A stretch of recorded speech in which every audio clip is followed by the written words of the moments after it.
Singkat waktu di tahun 2022, di malam hari saat itu Yeonsu menelpon kepolisian dan dia begitu terkejut melihat suaminya telah berlumuran darah dan naasnya pada malam hari itu suaminya Lee tidak bisa terselamatkan.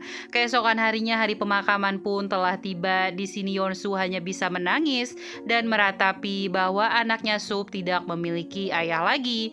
Tapi dari kejauhan bisa kita lihat ada dua pihak kepolisian yang memantau pergerakan Yeonsu. Singkat cerita, keesokan harinya Yeonsu dipanggil oleh pihak kepolisian untuk menyatakan kesaksiannya. Tapi bisa kita lihat, baru saja kemarin suaminya dimakamkan. Di sini ekspresi Yeonsu benar-benar seperti orang tidak kehilangan. Dan bisa kita lihat guys, dia masih bermake up, bajunya cantik, berwarna. Di sini pihak kepolisian mulai merasa ini tuh nggak normal. Tapi pada saat itu Yeonsu mengungkapkan, dia sangat menyukai baju bermotif dan juga berwarna cerah. Singkat cerita di sini detektif wanita yang bernama Ryu langsung bertanya apa yang terjadi pada malam hari itu. Jadi guys, Yeonsu pada malam hari itu dan suaminya sudah berjanji pada malam hari mau bertemu di studio. Dan mereka akan melakukan hubungan suami istri karena si Yeonsu ini pengen banget nambah anak. Dan pada akhirnya si suaminya pun setuju.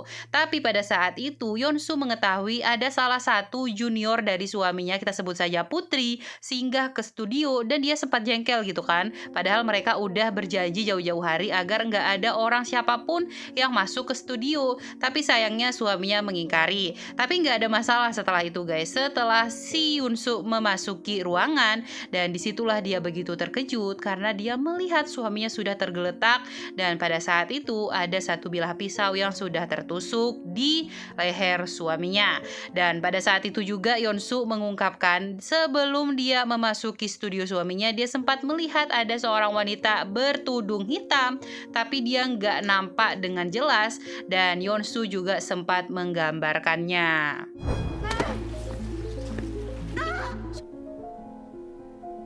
그런 거 아닌. Singkat waktu, hari sudah pukul 5 sore, tapi saat ini Yeonsu lagi-lagi diinterogasi, bahkan diinterogasi dengan detektif yang berbeda dan pertanyaannya sama gitu. Di sini Yeonsu kelihatannya udah bete banget, udah bad mood karena pertanyaannya terus diulang-ulang sedangkan dia sudah menjawab semua pertanyaan dan di sini Yeonsu udah khawatir karena anaknya menunggu di rumah. Kemudian kita bisa melihat ada seorang pria di luar sana yang bernama Baek. Baek ini adalah seorang mantan polisi yang sekarang sudah bekerja di kejaksaan. Nah, dia ditelepon nih sama rekan polisinya dan tentu si polisi ini adalah yang nangani kasus Yeonsu. Dia meminta tolong kepada Baek agar melihat apakah benar si Yeonsu pelaku dari pembunuhan suaminya atau hanya kunci saksi aja. Dan diketahui guys, si Baek ini orangnya pinter gitu kan dan dia sudah banyak sekali menemukan para pelaku kejahatan. Kemudian setelah melihat semua berkas Yeonsu, Baek juga menemukan satu foto saat Yeonsu melihat suaminya telah meninggal dunia dan saat para kepolisian membawa jasad suaminya. Dan bisa kita lihat Yeonsu dengan tenangnya merokok sambil memperhatikan jasad suaminya. Di sini akhirnya Baek merasa bahwa Yeonsu ini kemungkinan besar adalah pelaku gitu kan. Tapi di luar Yeonsu terus memohon kepada pihak kepolisian agar segera dipulangkan karena anaknya Sup sudah menunggu dirinya di rumah. Dan Baek pun meminta kepada pihak polisi untuk memulangkan Yeonsu. Dan di sini Yeonsu masih dengan senyumnya berkata terima kasih untuk hari ini dan dia pun meninggalkan kantor kepolisian. Singkat cerita, keesokan harinya seperti ibu rumah tangga pada umumnya, Yeonsu membangunkan putrinya, memasak sarapan, memakai kaos kaki, dan saat itu Yeonsu pun mengantar putrinya ke sekolah dan dia lanjut pergi untuk mengajar. Ya guys, Yeonsu ini adalah seorang guru SMP, yaitu guru seni. 진짜 좋은 와인이에요. 마실까요?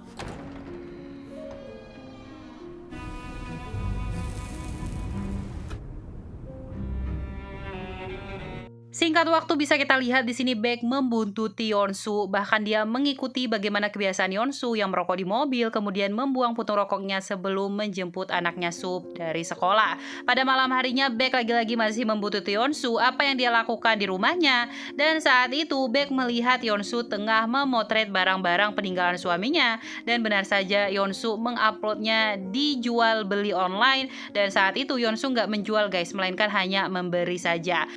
Setelah semua kejadian hari ini, Baek menganggap bahwa Yeonsu ini kemungkinan besar adalah pelakunya dan dia sengaja memberi barang-barang suaminya untuk menghapus jejak suami dari ingatannya. 자기가 모델한다 그럴 때 중요하지 않아. 모델 Keesokan harinya seperti biasa, Yeonsu masih mengajar dan di sisi lain Baek masih mengikuti apa kegiatan Yeonsu. Di sini Yeonsu melihat satu persatu karya anak didiknya.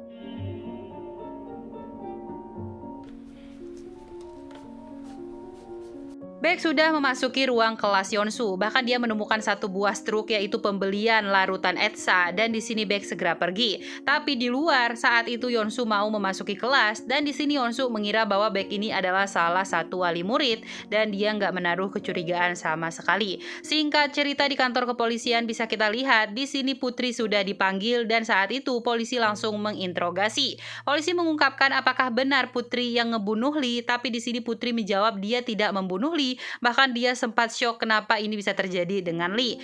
Putri mengungkapkan dia akan memberi alibi pada saat hari kejadian Putri sedang pergi dan menaiki taksi, tapi sayangnya pada hari itu dia bayar cash dan di sini polisi masih menganggap kemungkinan besar Putri adalah tersangka kedua. Dan pada akhirnya pihak kepolisian menemukan Putri dan juga Yeonsu. Di sini Yeonsu sudah mengetahui bahwa Putri menyukai suaminya dan dia bertanya apakah Lee suaminya menyukai dirinya juga dan saat itu Putri hanya bisa terdiam.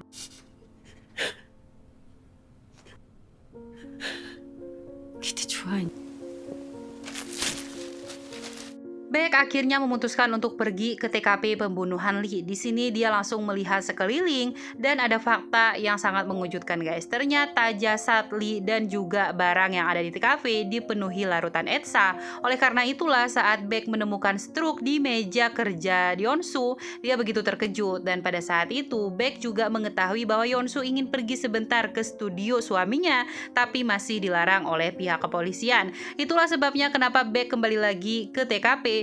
Baek menemukan fakta semua TKP dipenuhi larutan Etsa kecuali pisau yang dipakai saat membunuh Lee dan pada akhirnya Baek mengambil semua pisau yang ada di TKP tersebut dan di sini Baek langsung menguji lab dan benar saja guys terlihat di sini ada salah satu pisau yang terkena larutan Etsa dan terdapat DNA Yeonsu di dalamnya. Singkat waktu di sini pihak kepolisian sudah pergi ke tempat Yeonsu. Di sini mereka juga mengungkapkan bahwa Putri terbukti tidak bersalah karena mereka telah menemui si sopir taksi dan mengkonfirmasi benar adanya Putri menaiki taksinya pada malam hari itu. Dan di sini Yeonsu pun bertanya, kira-kira siapakah pelaku sebenarnya? Dan benar saja pihak kepolisian langsung memborgol Yeonsu dan menganggap bahwa Yeonsu lah yang telah membunuh suaminya.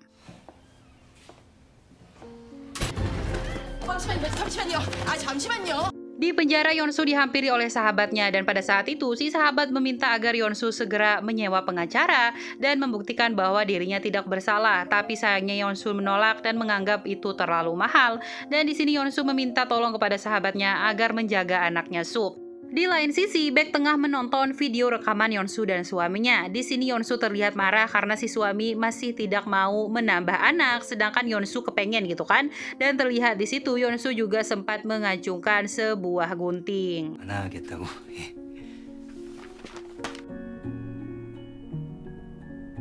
Dan ya begitu terkejutnya Yeonsu, ternyata orang yang dia jumpai di kelas waktu lalu bukanlah wali murid melainkan seorang jaksa. Kemudian kita diperlihatkan POV dari Baek yang mana pada saat itu dia menganggap setelah Yeonsu memasuki ruangan studio suaminya, dia melihat si suami telah berhubungan dengan Putri dan di sini Yeonsu murka dan pada saat itu dia langsung menghantam si suami dengan botol anggur. Setelah Lee tidak berdaya, saat itu Yeonsu langsung melakukan aksinya dengan cara menusuk Lee di bagian leher dan itulah POV dari Baek. Mendengar POV yang begitu mengerikan, tentu saja Yeonsu tidak terima dan mengatakan tidak seperti itu kejadiannya. Di sisi lain Yeonsu juga menjelaskan bahwa cairan Etsa yang dia beli bukanlah untuk itu, melainkan untuk kebutuhannya mengajar di sekolah. Tapi bisa kita lihat di sini Baek tidak percaya dan dia terus menganggap bahwa Yeonsu adalah pelaku sebenarnya. Baek juga menambahkan dia telah menemukan satu buah pisau yang terkena larutan Etsa yang diduga pisau itu telah ditukar dengan pisau lainnya. Tidak sampai di situ aja, Baek juga mengatakan bahwa Yeonsu ingin melimpahkan semua kejahatannya terhadap Putri tapi sayangnya tidak berhasil. Saat itu Baek langsung menunjukkan salah satu petisi dari siswa dan siswi murid Yeonsu dengan mengatakan bahwa Yeonsu orang yang baik, bahkan dia tidak tega membunuh serangga. Dan di sisi lain, Baek juga sudah menemukan track record dari Yeonsu saat dia di panti asuhan. Diketahui Yeonsu muda sempat mendorong temannya dan itu adalah perbuatan yang tidak baik, apalagi saat itu Yeonsu masih remaja. Dan alasan Yeonsu melakukan kejahatan itu karena dia tidak suka melihat foto temannya ada di kotak susu sambil tersenyum. Dan di sini bisa kita lihat guys, yang manakah kepribadian Yeonsu sebenarnya.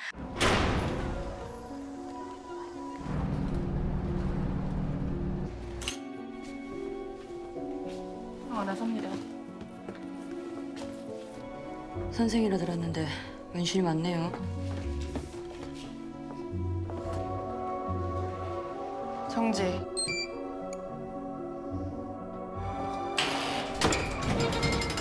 Malam harinya, Yeonsu sudah berada di dalam penjara dan pada saat itu rekan-rekan narapidananya mencemooh dirinya karena bisa-bisanya membunuh suami sendiri dan Yeonsu hanya bisa menangis di dalam selimut.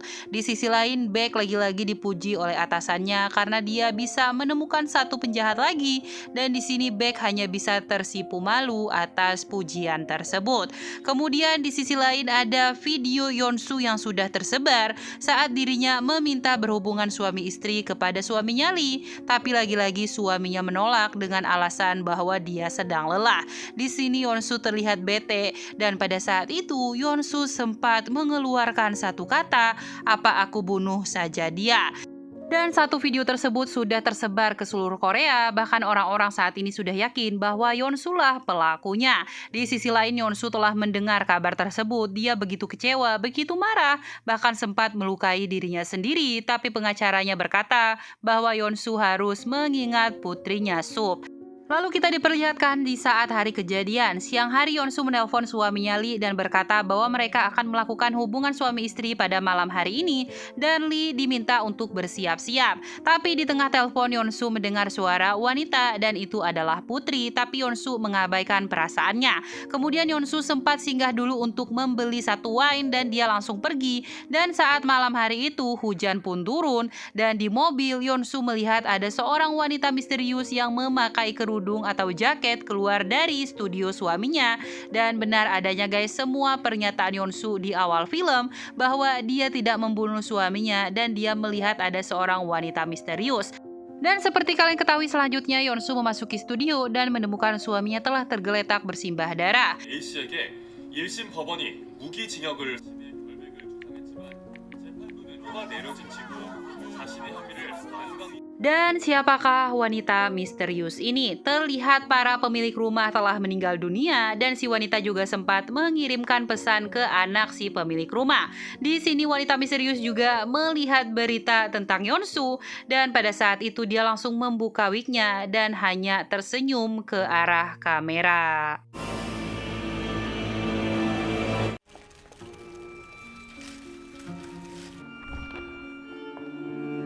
영상 참작으로 8년 정도 받을 거예요. 모범수가 되면은 Di pengadilan terlihat ada satu video yaitu reka adegan saat Yeonsu melakukan pembunuhan terhadap suaminya. Polisi saat itu meminta Yeonsu lebih serius bagaimana cara dia menusuk suaminya ke manekin, tapi di sini Yeonsu mengungkapkan bahwa dia bukanlah pembunuh suaminya, dia tidak bersalah, bahkan dia sudah difitnah oleh kejaksaan. Saat itu Yeonsu meminta pertolongan kepada hakim agar bisa menuntut kasus ini bagaimana suaminya meninggal dan siapa pelakunya. Tapi sayangnya saat itu hakim tidak mendengar perkataan Yeonsu dan pada akhirnya Yeonsu pun dijatuhi hukuman penjara seumur hidup. 오늘 재판 결과에 대해서 어떻게 생각하십니까?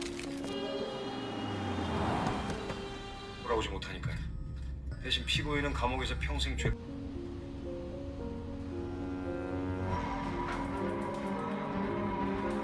Wanita ini namanya Meun. Pada saat itu ternyata dialah pembunuh dari sepasang suami istri dan bisa kita lihat di sini dia tidak melarikan diri dari TKP, bahkan seolah-olah menanti kehadiran pihak kepolisian. Setelah dibawa ke ruang interogasi, Meun langsung mengungkapkan bahwa setahun terakhir ini mereka semena-mena terhadap dirinya. Suami istri ini memiliki satu klinik dan Moon bekerja di sana. Bahkan di hari ulang tahun anaknya sendiri, Moon disuruh bagaikan pembantu. Oleh karena itulah Moon merasa dendam. Bahkan di setiap tasnya dia memiliki pisau bedah dan juga racun. Di setiap kesempatan Moon ingin meracuni mereka semua dan itulah kesempatan Moon yang pas. Dan pada akhirnya di sini pihak kepolisian mengungkap bahwa Moon ini adalah seorang psikopat. Di sini Moon juga tidak ada ekspresi yang kesedihan atau ketakutan. Dia menunjukkan ekspresi yang luar biasa, sangat santai.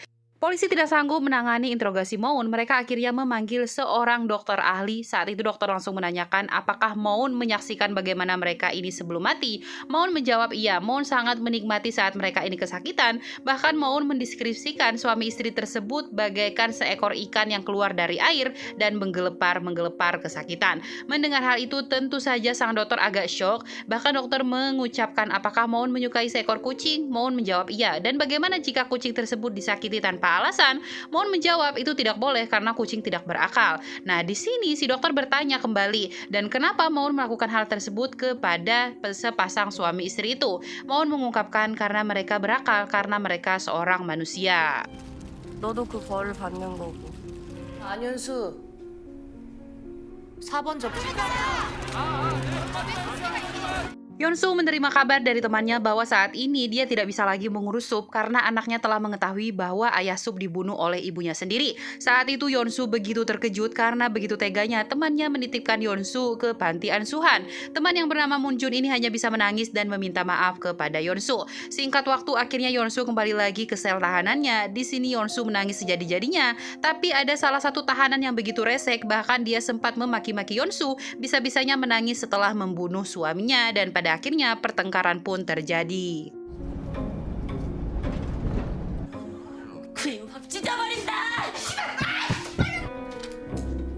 몸에다 무슨 짓을 하는 거야?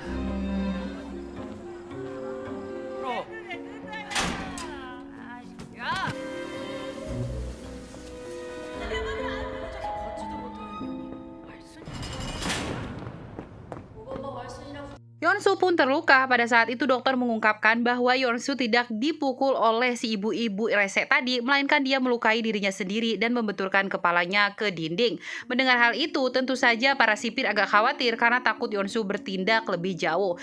Kembali ke Moon yang saat ini sudah berada di sel penjaranya. Karena Moon ini newbie, tentu saja dia langsung dibully oleh para senior yang ada di situ. Si senior mengungkapkan apa kejahatan Moon. Moon mengungkapkan bahwa dia adalah seorang pembunuh. Mendengar kata pembunuh, salah satu dari mereka tidak percaya karena badan sekecil Moon bagaimana bisa membunuh orang. Nah, akhirnya si Moon ini langsung ditampar, dipukul. Karena tidak bisa lagi menahan amarah, Moon pun langsung melakukan aksinya. Dan pada saat itu si pembuli pun hanya bisa kicep karena benar adanya Moon adalah si penyihir. 여기가 신발년아! 신발년이야!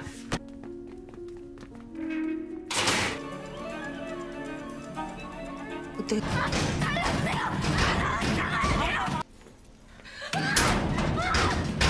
Moon tantrum karena dia ketakutan dengan laba-laba. Pada akhirnya, sipir pun memindahkan Moon ke sel isolasi lainnya dan dia bersebelahan dengan Yeonsu.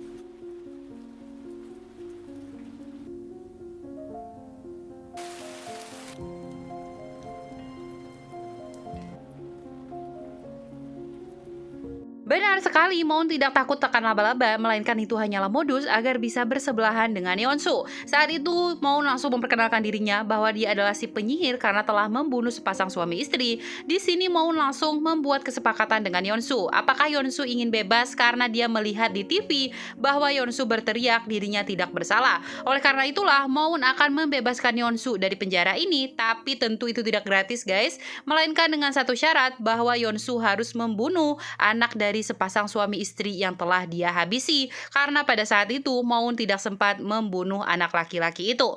Setelah itu seminggu kemudian akhirnya Yeonsu keluar dari sel isolasi. Sesampainya dia di kamar, pada saat itu dia langsung meminta sebuah koran, dan benar saja banyak sekali berita mengenai Moon bahwa dia dijuluki penyihir abad ini karena dengan teganya membunuh sepasang suami istri yang tidak bersalah.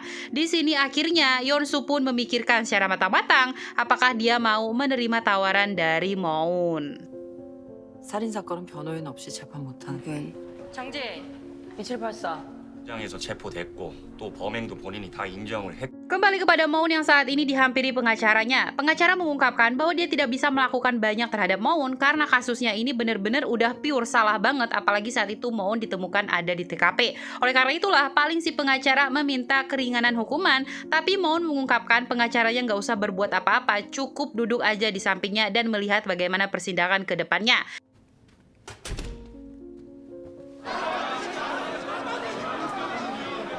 Singkat waktu di ruang persidangan bisa kita lihat di sini Moon meminta persidangan terbuka dan adanya saksi juri. Jadi saksi juri ini adalah warga sipil yang menyaksikan persidangan dan mereka akan menilai apakah Moon ini dihukum seberat-beratnya ataupun tidak. Tapi di sini hakim menjelaskan bahwa hukuman Moon ini tentunya tidak bisa diringankan lagi karena dia sudah sangat bersalah.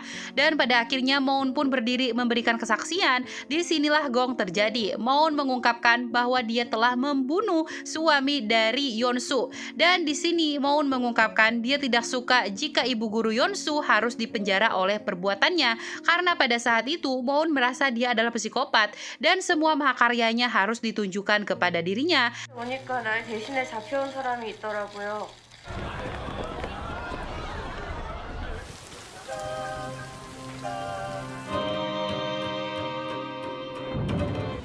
제정신으로는 할 수 없는 그런 짓을. Singkat waktu, Moon sudah kembali ke penjara. Saat itu dia bermain hujan. Dari kejauhan dia melihat Yeonsu dan berkata bahwa sekarang gilirannya. Di tengah riuhnya suasana persidangan, akhirnya kita flashback saat bagaimana Moon dan Yeonsu menjalankan kesepakatan mereka.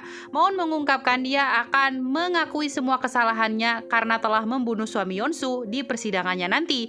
Oleh karena itulah, hakim tidak akan menolak karena itu adalah tempat sakral dan sesuatu yang dibicarakan akan menjadi serius. Dan pada akhirnya seperti sekarang, Moon pun kembali lagi dipulangkan sedangkan berita di luar sana sudah mengungkapkan bahwa kemungkinan besar Yeonsu tidak bersalah dan dia korban fitnah dari kejaksaan. Di tempat jaksa saat ini jaksa Jin dimarah habis-habisan oleh bosnya karena bisa-bisanya semua ini terjadi dan mereka juga saat ini reputasinya lagi buruk banget di mata publik karena menuduh seorang janda yang kehilangan suaminya sebagai pembunuh. 냄새 맡으면서 일해야 될 수도 있어.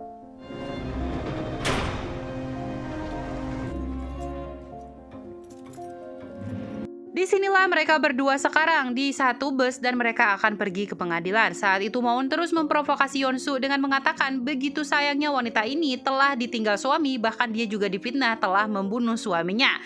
그러면은 모르긴 몰라도 그 마녀 귀한 쪽 뜯겨져 나가실.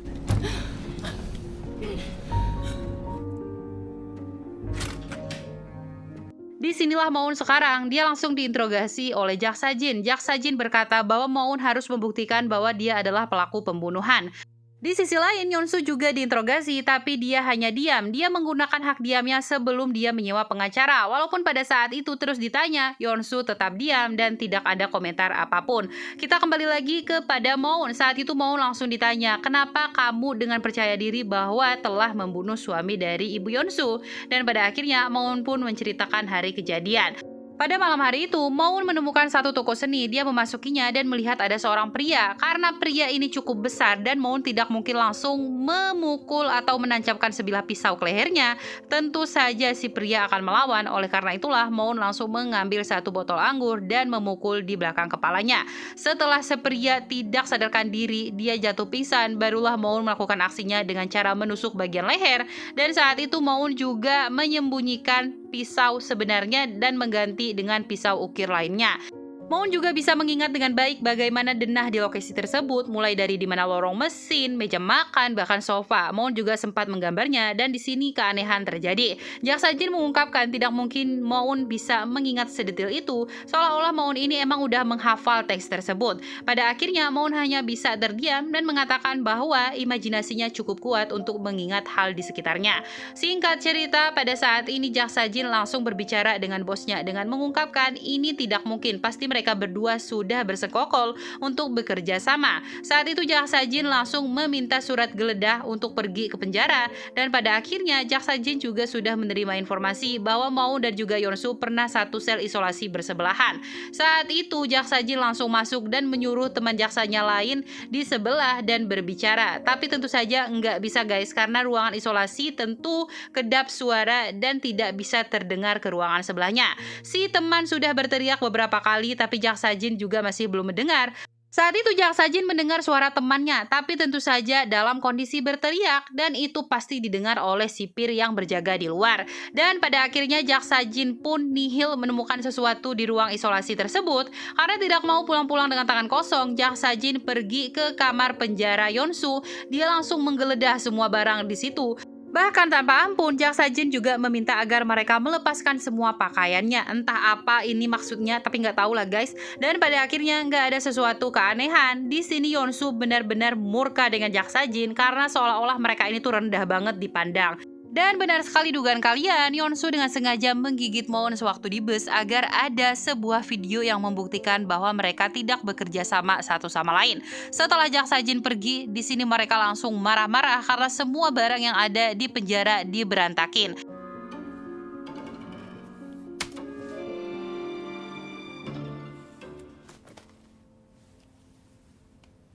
Jaksa Jin menyadari bahwa Yeonsu maupun Moon mengetahui satu sama lain. Pada akhirnya karena mereka udah buntu banget nih, pihak kejaksaan memutuskan untuk tes poligraf atau tes kebohongan gitu guys. Di sisi lain bisa kita lihat saat ini Yeonsu sudah memiliki pengacara baru. Si pengacara bernama pengacara Jang, dan pada saat itu dia langsung dipersilahkan duduk. Pengacara Jang ini bukanlah pengacara hebat guys, melainkan pengacara kecil aja karena itu suruhan dari Moon. Karena pengacara kecil biasanya jelas gitu kan misinya, nggak seperti pengacara besar yang hanya numpang tenar aja karena saat ini kasus dari Yeonsu lagi booming banget. Setelah mereka mengalur ngidul seharian, saat itu Yeonsu langsung berkata apakah dia bisa bebas bersyarat karena saat ini dia sangat merindukan putrinya. Mendengar hal itu tentu saja si pengacara mengungkapkan itu agak berat karena ini adalah kasus pembunuhan dan sebelumnya belum ada kasus pembunuhan bebas bersyarat, tapi dia akan terus mengusahakan jika mau nanti terbukti bersalah telah membunuh suaminya.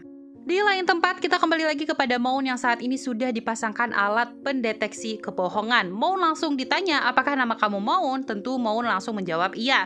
Dan tidak ada keanehan sampai pada akhirnya Moon ditanya, apakah kamu benar membunuh suami dari Yeonsu? Moon pun bertanya iya. Dan semuanya masih stabil guys, walaupun ada beberapa keanehan, tapi itu tidak terlalu mencolok. Sampai pada akhirnya Moon ditanya, apakah kamu pernah bertemu dengan Yeonsu? Dia menjawab tidak. Tentu saja itu adalah kebohongan, tapi di alat pendeteksi itu bisa dibilang kejujuran. Dan disinilah pengacara Jin marah besar. Dia langsung mengambil alih, bahkan langsung membentak Moon. Dan pada akhirnya semua yang mereka lakukan hari ini sia-sia karena semua garis dari paragrafnya ini tuh udah hancur baladul gitu guys, karena si Jaksa Jin memarahkan Moon. Pada akhirnya ini pun gak bisa dipakai sebagai bukti di pengadilan nanti.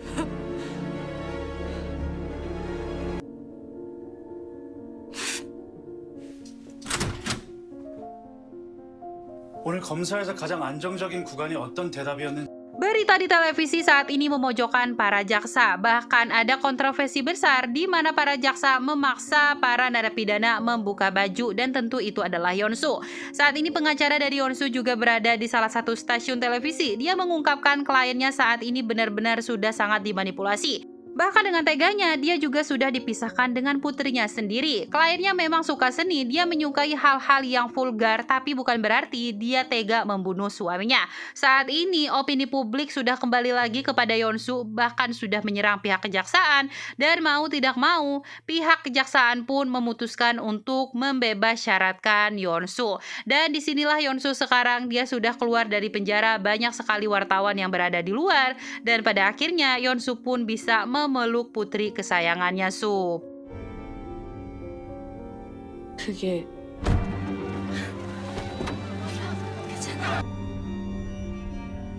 그날 Setelah pernyataan dari Moon, akhirnya pihak kejaksaan klarifikasi. Mereka mengungkapkan mereka menghormati keputusan dari hakim, tapi saat ini pihak kejaksaan masih mempercayai bahwa bahwa Yonsu lah pelaku utamanya. Untuk menenangkan hati masyarakat, pada saat ini mereka sudah meletakkan gelang di kaki Yonsu agar pergerakannya bisa diketahui. Setelah selesai, Pak Jin langsung menghadap atasannya. Dia mengungkapkan saat ini mereka masih yakin bahwa Yonsu lah pelaku utamanya dan mereka akan mencari bukti lebih kuat untuk mengembalikan Yonsu kembali ke dalam penjara.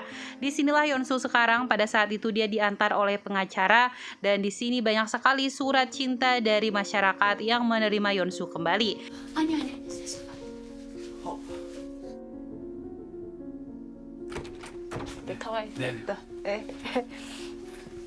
Tidak lama dari situ datang seorang tamu yang bernama Bu Baek. Ibu Baek ini adalah seorang pengawas yang akan mengawasi Yonsu selama di luar penjara. Bu Baek juga memasangkan jam yang ada di kaki Yonsu untuk ngetrek kemanakah Yonsu selama ini pergi. Bu Baek juga menjelaskan bahwa saat ini Yonsu dibatasi pergerakannya dan Yonsu bisa dibilang agak lumayan pergerakannya daripada narapidana lain guys, karena dia memiliki seorang anak. Oleh karena itulah Yonsu jangan pernah sesekali memikirkan hal yang tidak-tidak, dan jika Yonsu keluar dari batas yang sudah ditetapkan, maka alarm akan berbunyi dan pihak kepolisian terdekat akan mengejar Yonsu. 저는 이만 가볼게요.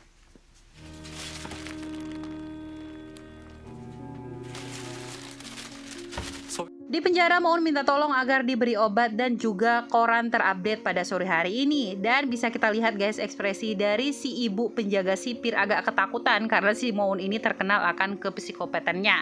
Kembali lagi kepada Jonsuk yang saat ini tengah memasaki anaknya makan malam. Saat itu mereka merasa bahagia karena pada akhirnya setelah berbulan-bulan lamanya bisa berkumpul kembali. Setelah meniduri sup, saat itu Yonsu segera pergi ke dapur untuk minum. Dan tidak lama dari situ dia kedatangan tamu yang gak lain adalah sahabatnya sendiri.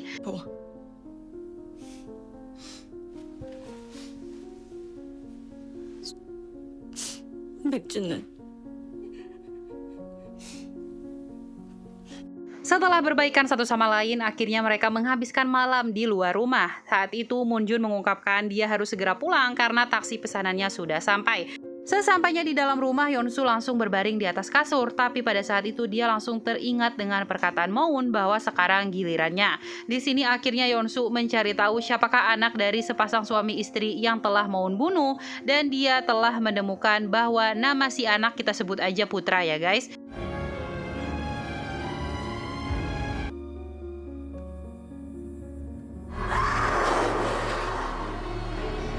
Di pagi harinya, Yonsu mengantar Sup untuk pergi sekolah. Tetangga juga menyapanya seperti biasa. Kemudian dari situ, Yonsu segera ganti baju dan dia akan pergi ke supermarket untuk belanja bulanan. Di sini ekspresi orang mulai penasaran terhadap bagaimana hidup Yonsu. Bahkan mereka juga memperhatikan Yonsu terlalu berlebihan guys, dan itu membuat Yonsu tidak nyaman. Setelah pulang dari supermarket, Yonsu menyempatkan untuk singgah dulu ke kantor pengacaranya yaitu Pak Jang. Di sini Yonsu juga sempat curhat bagaimana orang-orang melihat dirinya di supermarket.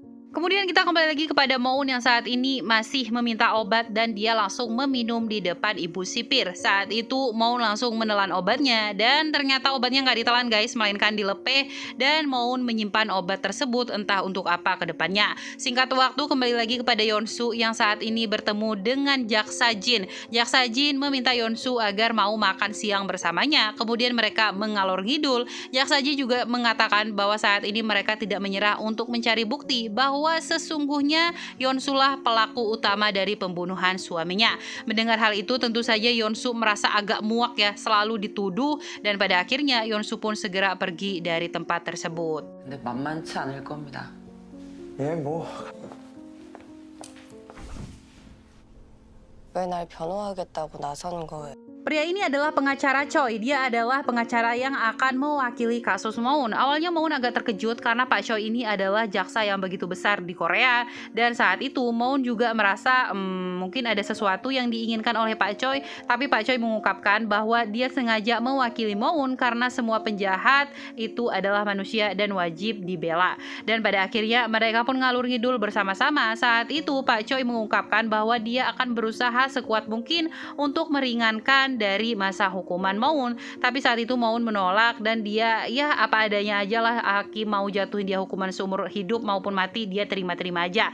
Dan saat itu Moon juga sempat membuat satu surat dan dia meminta agar Pak Choi mengirimkan surat tersebut kepada Yeonsu.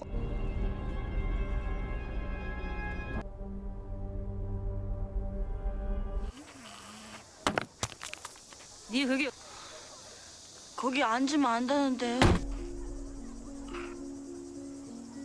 Moon dihampiri oleh narapidana rese lainnya hanya karena dia duduk di bangku itu. Tapi untungnya ada salah satu ibu-ibu yang mengatakan bahwa Moon ini adalah penyihir dan mereka pun segera meninggalkan Moon.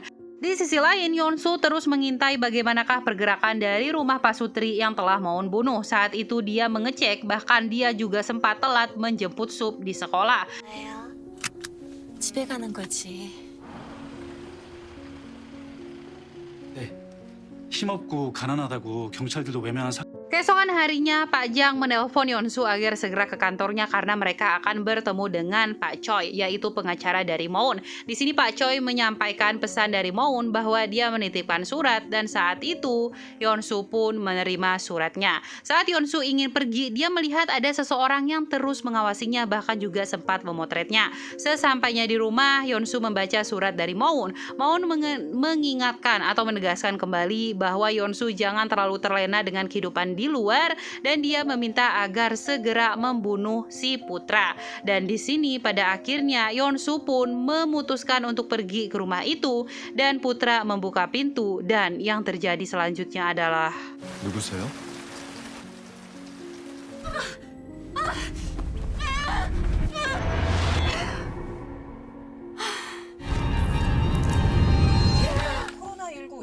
ternyata hanya mimpi dari Yeonsu saja. Saat itu Yeonsu menerima telepon dari Pak Jang dengan mengatakan apakah isi suratnya. Yeonsu hanya mengatakan bahwa isi suratnya ya penyesalan dari Moon dan dia akan bersaksi sebenar-benarnya di pengadilan nanti. Yeonsu menyadari ada seseorang yang terus mengikutinya dari tadi dan pada saat itu Yeonsu melihat ada sosok dengan bertudung hitam. Pada akhirnya Yeonsu pun membuka pintu rumahnya, tapi sosok tadi segera kabur dan Yeonsu pun mencoba untuk mengejar dan mencari tahu siapakah sosok misterius itu. 얘다. 예?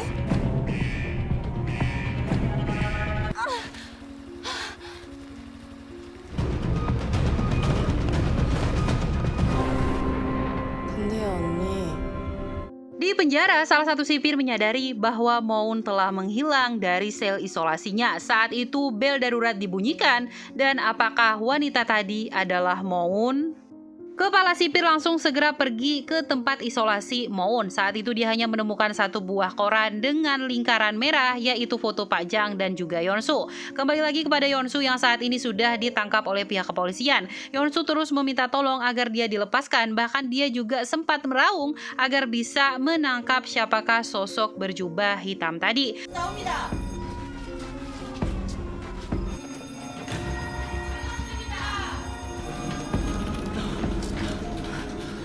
Setelah mengecek CCTV, sayangnya ada beberapa kamera yang tidak berfungsi dan mereka takut Moon melarikan diri dari celah tersebut. Di sisi lain, Jaksa Jang tengah melihat satu berkas seorang remaja siswi SMA. Pada saat ini, Ryu juga menelpon Jaksa Jin dengan mengungkapkan bahwa Moon tidak ada di penjara dan kemungkinan besar dia kabur. Begitu juga dengan pengacara Jang yang ditelepon oleh pihak kepolisian bahwa Yeonsu sudah diketahui melanggar aturan malam, bahkan dia juga keluar dari zona aman. 경광등 끄라고요. 입니다.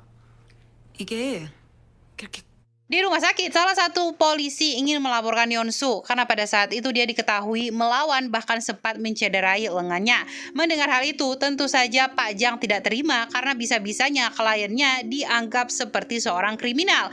Dan pada akhirnya Pak Jang pun mencari bukti lain agar si polisi kicap. Kemudian Pak Jang menemukan satu video CCTV yang menunjukkan ada seseorang masuk ke perkarangan rumah dari Yeonsu dan itulah alasan Yeonsu mengejar. Tapi sayangnya pihak kepolisian tidak mendengar ucapan Yeonsu saat dia minta dilepaskan karena pada saat itu pihak kepolisian hanya fokus menangkap Yeonsu walaupun ada seseorang di depannya yang sangat mencurigakan.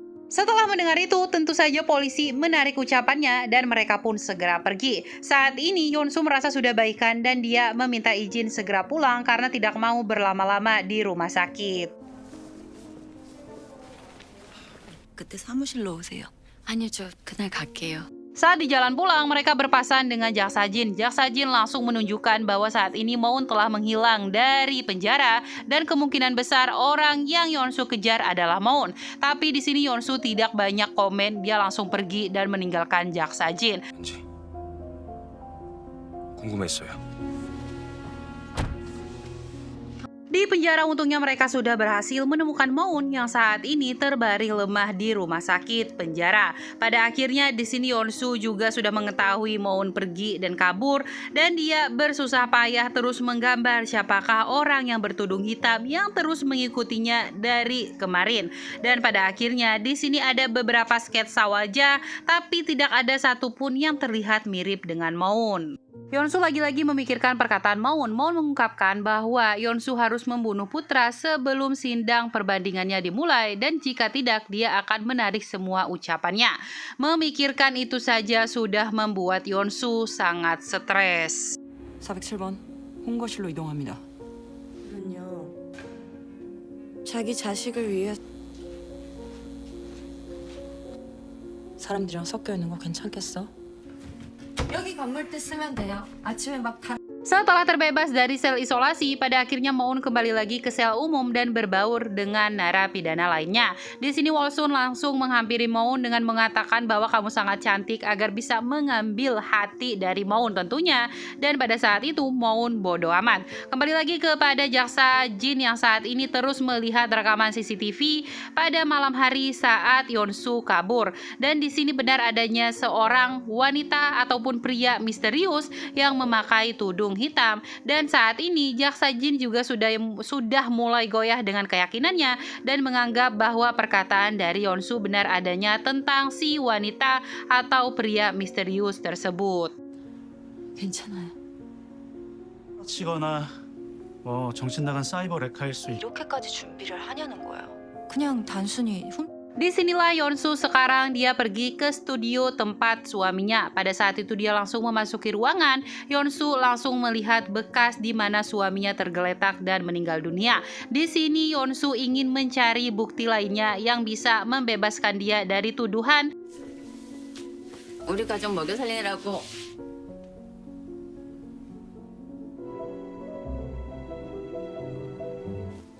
내 등도 아직 섹시하지 않아?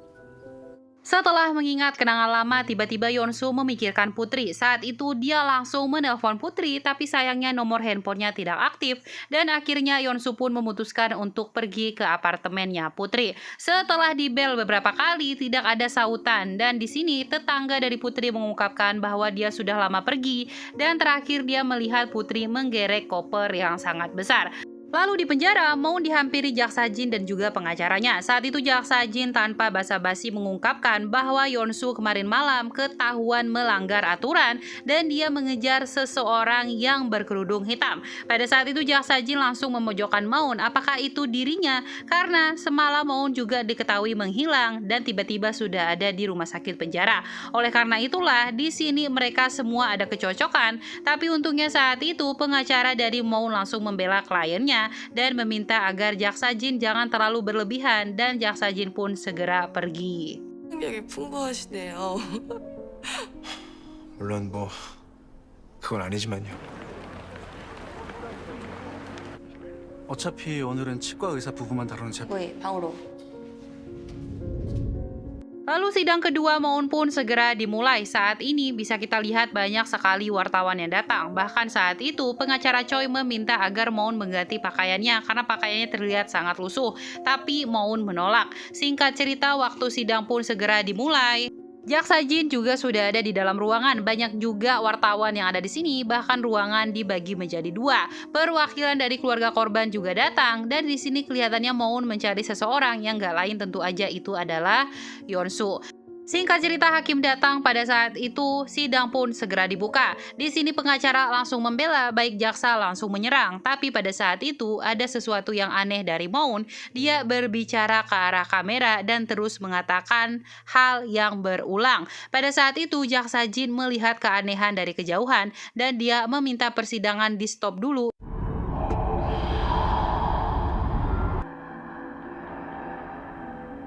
영상 확인 요청하세요. 백동원 검사. Sebelum video ditinjau ulang, Moon langsung mengungkapkan bahwa dia berkata, jangan pikir aneh-aneh karena waktumu tidak banyak lagi. Saat hakim menanyakan maksudnya apa dengan ucapan itu, Moon mengungkapkan bahwa itu adalah ucapan untuk dirinya karena dia akan mengakhiri hidupnya di kasus ini. 여기서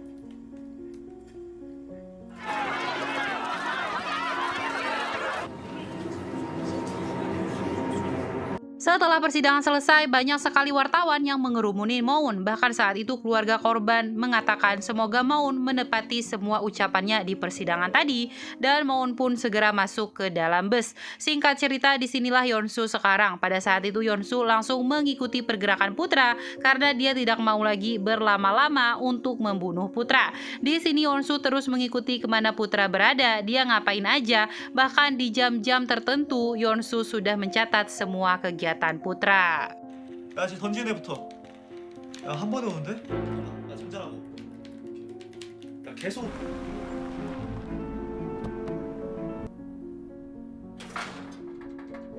Yeonsu juga melihat Putra tengah bertransaksi dengan temannya. Entah apa yang tengah mereka berdua lakukan. Singkat cerita, Yeonsu terus mengikuti kemanakah Putra ini pulang. Dan usut punya usut, Putra pulang ke rumah kakeknya. Lalu di lain sisi, para pengacara di sini mengetahui bahwa para pihak keforensikan hanya meneliti satu botol yang mana itu ada sidik jari Yeonsu. Dan bisa aja botol tersebut emang milik Yeonsu kan? Di sisi lain, Yeonsu juga lagi konsultasi dengan Ibu Baek. Ibu Baek langsung menunjukkan pergerakan Yeonsu beberapa minggu terakhir. Saat itu Ibu Baek meminta agar Yeonsu jangan pergi ke tempat yang rawan akan kejahatan, karena jika Yeonsu terdeteksi di situ, kemungkinan besar dialah orang yang akan disalahkan. 어색하게 있느니? 이 상태로 법원에 보고를 해도 또 감사하고 있습니다. Lalu kedua pengacara ini akhirnya memutuskan untuk mencari serpihan-serpihan botol wine lainnya agar mereka bisa membuktikan bahwa Yeonsu bukanlah pelaku pembunuhan suaminya. Kembali lagi kepada Yeonsu yang saat ini masih ikut konsultasi karena di sini ada jam jadwal tertentu guys, jadi nggak boleh asal pulang. Singkat cerita, setelah Yeonsu selesai, dia langsung pergi menaiki lift dan betapa terkejutnya Yeonsu melihat ada Putra di situ. Dan usut punya usut, Putra ini juga terkena sebuah masalah pidana. Dan saat Yeonsu ingin melakukan aksinya, tiba-tiba ada sebuah mobil yang menyala dan itu adalah jemputan dari Putra. 너무 맛있겠다. 뭐 놓고 갔어요? Setelah Ibu Baek pergi membersihkan bajunya, Yeonsu langsung mengotak-ngatik laptopnya dan pada akhirnya Yeonsu menemukan satu fakta, ternyata Putra adalah sempat terjerat kasus pidana karena mempersebarluaskan video asusila. Saat itu Ibu Baek juga sempat memergoki Yeonsu, tapi dia berpikir Yeonsu hanya melihat catatan Ibu Baek yang akan dilaporkan ke pengadilan.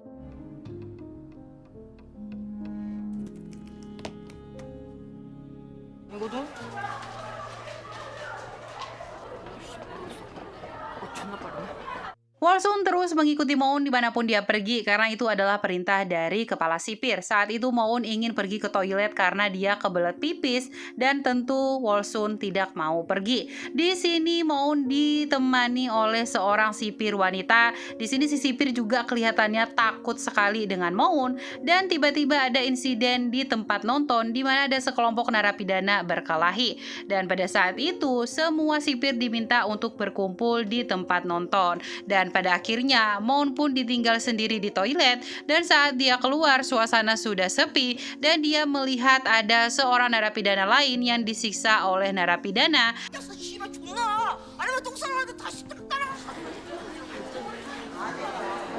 야! 일어나라! 일어나라고! 야,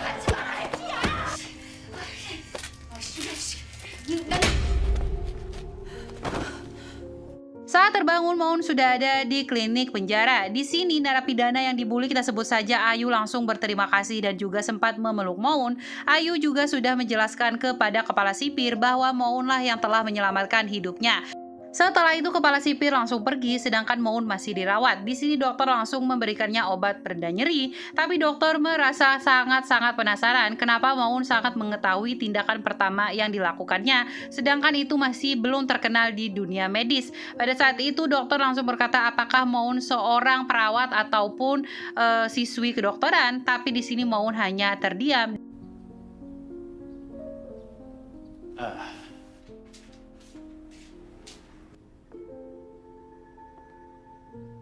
Yeonsu menemukan ada satu bekas jam tangan wanita dan pada saat itu mereka mengira itu adalah jam tangan dari Maun. Disinilah pengacara Choi sekarang dia langsung memberitai kabar tersebut bahwa Yeonsu menemukan bekas jam tangan Maun di TKP. Pengacara Choi langsung bilang bahwa dia membutuhkan jam tangan dari Maun untuk dicocok logikan, tapi tentu saja Maun menolak karena itu butuh surat perintah. Lalu Yeonsu teringat perkataan Maun. Pada saat itu Maun mengungkapkan Yeonsu harus berhati-hati jika mereka menemukan bukti baru di TKP. Karena tentu saja jika ada bukti, maka Yeonsu-lah yang akan dirugikan. Tidak lama dari situ, Yeonsu juga menerima pesan, kau sudah kubebaskan apa yang kau lakukan. Perlu kuungkap sekarang tentang kesepakatan kita dan betapa berbahaya kita bagi dunia. Setelah menerima pesan itu, tentu saja Yeonsu begitu panik, dia begitu gelisah. Bahkan saat mereka rapat di sini, Yeonsu tidak bisa fokus. 어떡해요? 변덕이 좀 났다고 전에.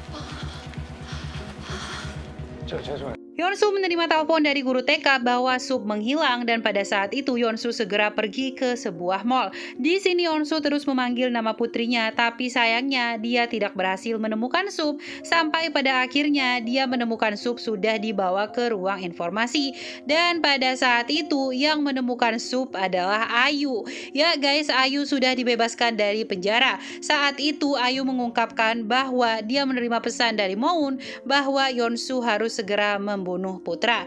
Setelah menyampaikan pesan tersebut, Ayu segera pergi dan di sini Pak Jang berpapasan dengan Ayu. Pak Jang ingin menggantikan beberapa mainan ataupun makanan yang telah Ayu berikan kepada Sup, tapi saat itu Ayu menolak karena dia juga disuruh oleh orang. Mendengar Ayu keceplosan, tentu saja Pak Jang semakin curiga, tapi pada saat itu Yeonsu langsung meminta agar Ayu dibebaskan dan dia tidak mau memperpanjang masalah ini.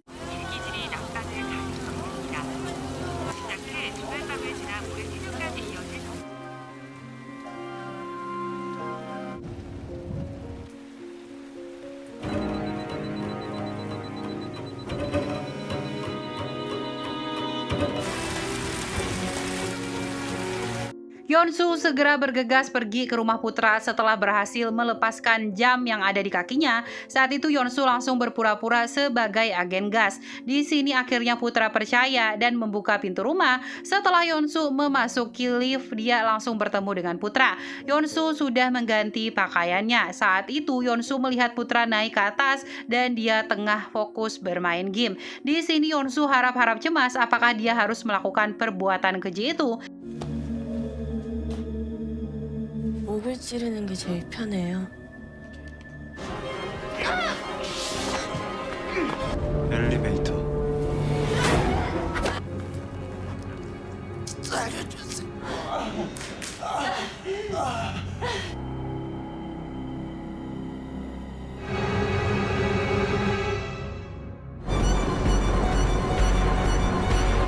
Pada akhirnya Yeonsu pun membunuh putra. Dia segera membersihkan TKP bahkan sempat menyeret jasad putra. Di sisi lain Ibu Baek terus menelpon Yeonsu karena panggilan tidak pernah dijawab. Ibu Baek merasa gelisah karena takut Yeonsu berbuat aneh-aneh. Di sisi lain Yeonsu akhirnya segera pulang menggunakan sepedanya, tapi pada saat itu dia hampir saja tertabrak oleh truk. Di sini Ibu Baek juga sudah mendekati rumah Yeonsu dan pada akhirnya dia sudah berada di depan rumah Yeonsu. Di sisi lain Yeonsu baru saja sampai, Ibu Baek terus mengetuk tapi tidak ada jawaban. Pada saat itu Ibu Baek akhirnya menelpon pihak kepolisian agar segera mencari keberadaan Yeonsu. Tapi untungnya saat itu Yeonsu tepat waktu membuka pintu dan mempersilahkan Ibu Baek masuk.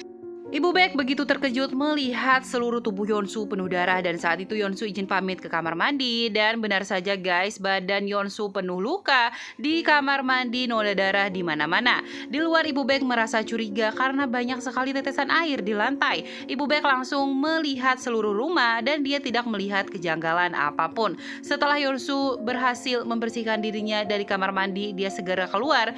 Dan Ibu Baek pun memasang kembali jam alarm di kaki Yeonsu. Pada akhirnya setelah semua selesai, Ibu Baek izin pamit karena sudah malam juga. Dan di sini Ibu Baek meminta agar Yeonsu menelpon dirinya jika ada sesuatu yang sangat darurat. Pada akhirnya Yeonsu pun kembali ke dalam rumah. Dia melihat foto-foto yang telah dia ambil saat membunuh putra. Dan setelah itu Yeonsu segera membakar semua barang bukti.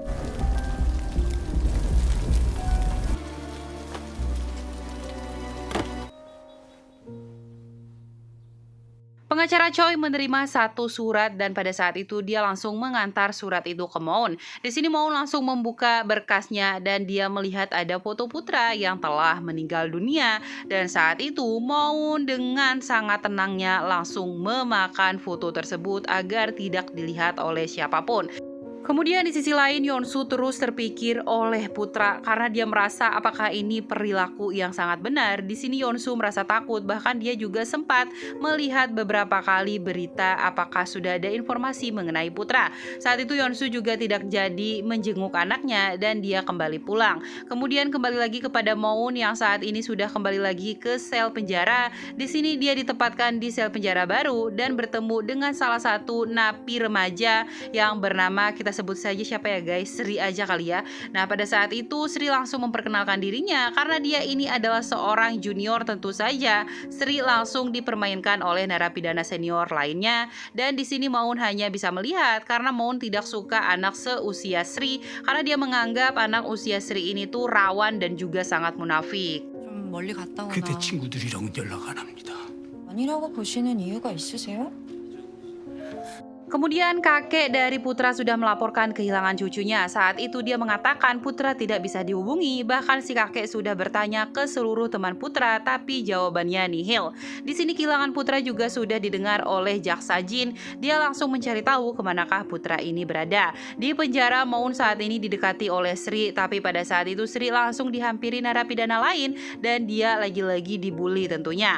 Kemudian jaksa Jin menghampiri Ibu Baek. Saat itu Ibu Baek bertanya bagaimanakah perjalanan dari Yeonsu beberapa bulan terakhir ini. Apakah dia tidak ada perilaku yang mencurigakan? Dan tentu saja Ibu Baek mengungkapkan bahwa Yeonsu selama konsultasi dia agak merasa cemas gitu dan perjalanannya ya seperti biasa aja. Paling jemput anak sekolah dan ya masih di jalur aman lah gitu. Pada akhirnya Pak Jin pun segera pergi dan kembali lagi kepada Yeonsu yang saat ini pergi ke rumah putra untuk melihat situasi karena saat ini pihak kepolisian belum mengenduskan bahwa putra ini telah meninggal dunia.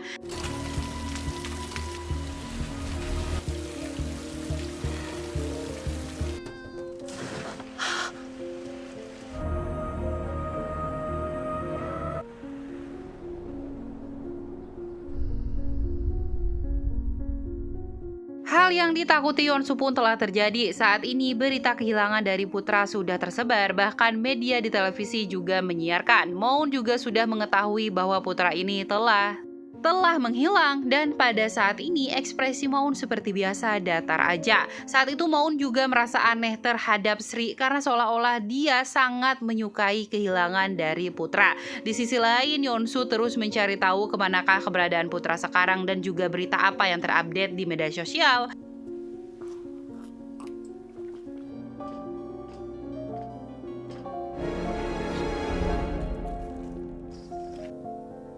어떤 감정을 느껴야 하죠?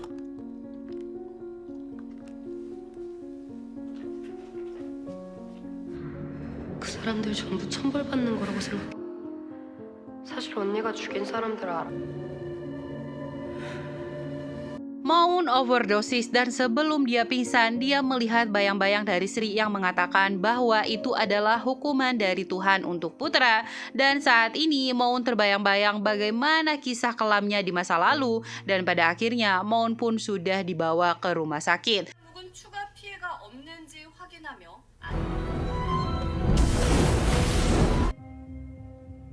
마지막 모습은 어때? 윗집 B 씨와 말다툼이 격해지며 물리적 Keesokan paginya, Moon telah sadar dan saat itu Yeonsu langsung menghampirinya. Di sini kesepakatan terakhir mereka pun akan berakhir karena pada saat itu Moon meminta agar Yeonsu mendeskripsikan bagaimanakah rasa sakit yang diderita putra sebelum meninggal, dan tentu ini benar psikopat banget sih Moon.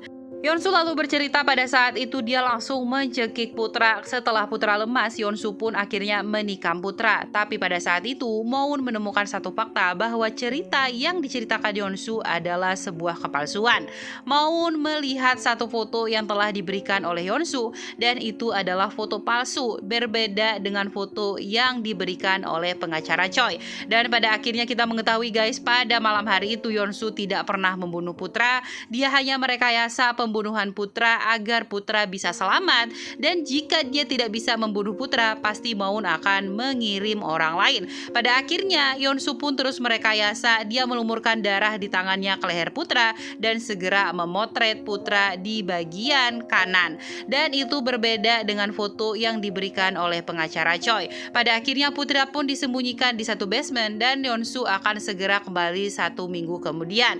Dan pada akhirnya Moon mengatakan kepada Yeonsu saat ini putra telah meninggal dunia karena foto yang dia terima dari jaksa Choi, putra sudah berlumuran darah di bagian leher sebelah kiri. Itu artinya ada seseorang yang telah berhasil membunuh putra.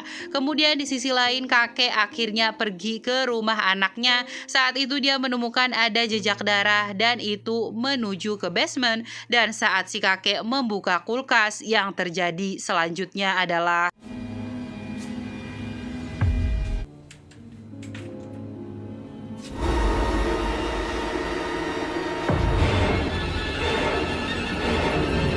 setelah mengetahui fakta yang begitu mengejutkan, Yeonsu juga sempat menyalahkan Moon karena seolah-olah Moon sangat menyukai situasi yang sangat mencekam ini, dan pada akhirnya Yeonsu pun segera pergi dari rumah sakit. Saat itu Yeonsu segera pergi ke rumah putra, dan benar saja sudah banyak sekali pihak kepolisian bahkan warga setempat, dan saat itu kakek dari putra melihat ada Yeonsu di TKP dan Yeonsu pun segera putar arah. Pajak saat itu sempat ingin berbicara, tapi Yeonsu menolak dan dia langsung pergi. Di sisi lain, detektif dan juga jaksa Jin sudah melihat TKP. Saat itu detektif wanita langsung mengatakan bahwa putra sebelumnya pernah terlibat masalah tentang video porno atau asusila. Korbannya bernama Somang, dan pada saat itu Somang diancam akan dikirim videonya ke seluruh kontak di handphonenya jika dia tidak sanggup membayar, dan pada akhirnya video tersebut telah tersebar, bahkan ayah dan kakak Somang melihat, dan pada akhirnya Somang pun memutuskan untuk bundir, begitu juga ayahnya karena merasa bersalah tidak bisa menjaga putrinya. Dan untuk kakak Somang saat ini diketahui telah meninggal dunia di perbatasan Thailand karena ada suatu insiden yaitu kecelakaan mobil, dan pada akhirnya kasus dari putra ini tuh pun seolah-olah ditutup karena putra tentu adalah keluarga yang berada, di mana kakeknya juga adalah seorang jenderal, dan mudah saja bagi mereka menutup kasus tersebut. Di sisi lain, Moon juga sudah melihat berita bahwa putra saat ini telah ditemukan dalam kondisi meninggal dunia. Dia ditemani oleh pengacara Choi. Si pengacara juga sempat bertanya apakah ada lagi yang disembunyikan oleh Moon, tapi Moon hanya terdiam, dan saat itu pengacara Choi pun tidak bisa berbuat apa-apa. 계획된 살인의 무게를 두고 정확한 사이도 사건의 현장에서 발견된 물증에 대한 정밀 감식. Yeonsu begitu frustasi karena pada saat ini dia harus mencari siapakah orang yang berpura-pura menjadi dirinya. Dan saat itu Yeonsu juga dinasihati oleh Moon jangan pernah percaya oleh siapapun karena bisa aja orang terdekatlah pelakunya. Kemudian di sisi lain pada akhirnya putra diotopsi dan disaksikan oleh kakeknya. Di sini pada saat itu si kakek hanya bisa bertabah, bahkan dia sangat terpukul atas kematian cucunya dan tidak terlalu terpukul saat menantu dan anaknya meninggal dunia. Singkat cerita, hasil otopsi sudah keluar. Dokter mengungkapkan bahwa waktu kematiannya sangat ambigu karena jasad dari putra ini dibekukan, jadi belum tahu pasti kapan dia meninggal dunia. Tapi yang pasti adalah putra meninggal 2 jam sesudah dia memakan hamburger karena hamburger yang ada di perutnya menunjukkan seperti itu. Di sisi lain, akhirnya Yeonsu terus melihat siapakah pelaku dari yang telah membunuh putra. Dia juga menelaah foto-foto yang telah dia lukis, dan pada akhirnya Yeonsu teringat akan Ayu.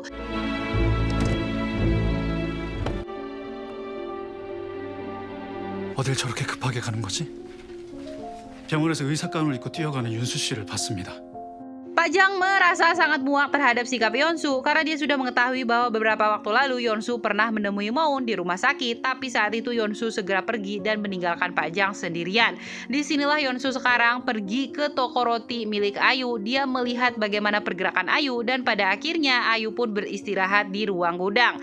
Di sini Yeonsu segera bertemu dengan Ayu dan langsung menginterogasinya. Apa yang telah dia perbuat? Apakah Moon mengirim Ayu untuk membunuh Putra? Tapi saat itu Ayu hanya bisa tersenyum karena dia disuruh Moon untuk melihat dari jarak jauh dan tidak boleh melakukan apapun. Itu artinya guys, Ayu tidak membunuh Putra dan saat ini masih misterius siapakah orang yang telah melakukan perbuatan itu dan seolah-olah semua kejahatannya dilimpahkan kepada Yeonsu. 국경 부근에서 차량이 전소되는 사고로 사망했어요. 사람이에요. 그리고 정확한 사건이었죠. 그 가해자 남아 네, 알겠습니다. Jaksa Jin terus mencari tahu bagaimana kasus Putra ini dan pada saat itu salah satu jaksa mengungkapkan bahwa keluarga Putra bisa menyogok petinggi atas, oleh karena itulah kasusnya ditutup, bahkan publik tidak mengetahui perbuatan keji dari Putra itu.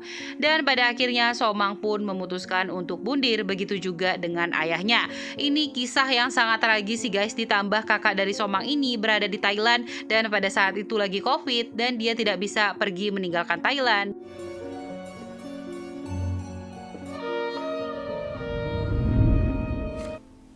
여기서 할게요.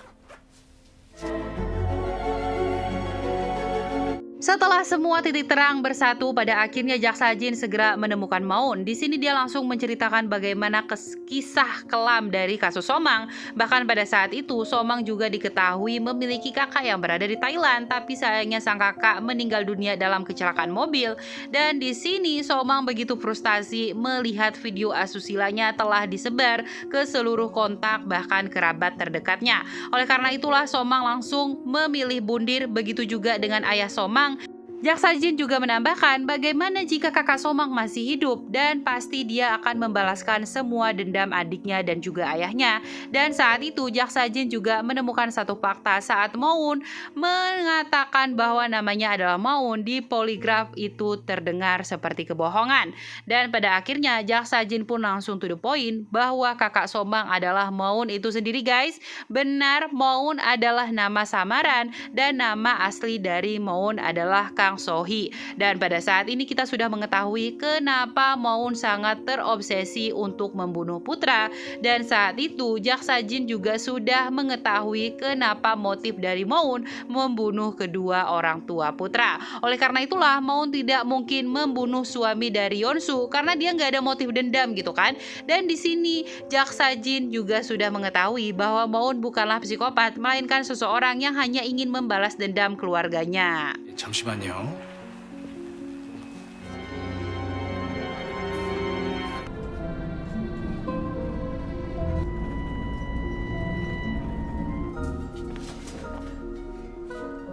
Sesampainya di penjara, Moon melihat Sri tengah kedatangan tamu dan itu adalah seorang pria. Pada saat itu, Sri hanya bisa melihat Moon dengan wajah ketakutan dan sesampainya di penjara, mereka hanya bisa terdiam.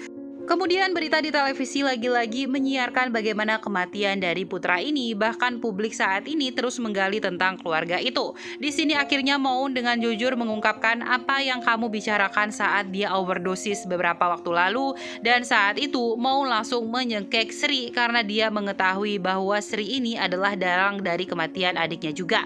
Di sini untungnya narapidana lain bisa melerai dan pada saat itu Sri sangat ketakutan setengah mati. Di sisi lain Jaksa Jin saat ini sudah mengetahui bahwa pergerakan dari Yeonsu sangat tidak akurat, bahkan dia juga sempat pergi ke sana ke sini dan langsung memanggil Ibu Baek. Ibu Baek langsung berbicara sebenarnya beberapa waktu lalu kaki gelang dari Yeonsu sempat rusak dan dia juga sempat memperbaikinya. Tapi pada saat itu Ibu Baek tidak menulis di laporan karena mengira itu tidak masalah besar dan saat itu Ibu Baek langsung dimarah habis-habisan oleh Jaksa Jin. 자극하지 말고 조심히 접근해서 체포해. 소비가 엄마 보고 싶다고 해서 Kakek Putra tiba-tiba mendatangi Yeonsu di rumahnya dan saat itu Yeonsu mempersilahkan masuk. Tapi di sini ekspresi dari kakek Putra penuh kemarahan. Bahkan pada saat itu dia terus bertanya, apakah kamu betul yang membunuh cucuku Putra? Dan pada saat itu Yeonsu hanya bisa bergetar ketakutan. Dan pada akhirnya si kakek benar saja langsung menyerang Yeonsu. Tapi untungnya saat itu Yeonsu bisa kabur dan segera pergi meninggalkan rumahnya dengan mobil. Di sini pada akhirnya pihak kepolisian juga sudah mengetahui bahwa Yeonsu lah yang membunuh Putra karena ditemukan satu rambut di TKP. Dan saat itu pergerakan Yeonsu juga sudah sangat amburadul, bahkan dia melewati zona aman. Di sini di lampu merah Yeonsu mengetahui bahwa dirinya lah yang tersangka utama kasus pembunuhan Putra karena sudah ditemukan rambut di TKP dan itu sudah tersiar di seluruh negeri Korea. Pada akhirnya Yeonsu segera kabur dari kejaran polisi. Dia pergi ke toko alat perkakas dan pada saat itu dia langsung menghancurkan gelang yang ada di kakinya dan sinyal pergerakannya pun tentu otomatis langsung mati. 거실로 이동시켰으니 걱정 말고.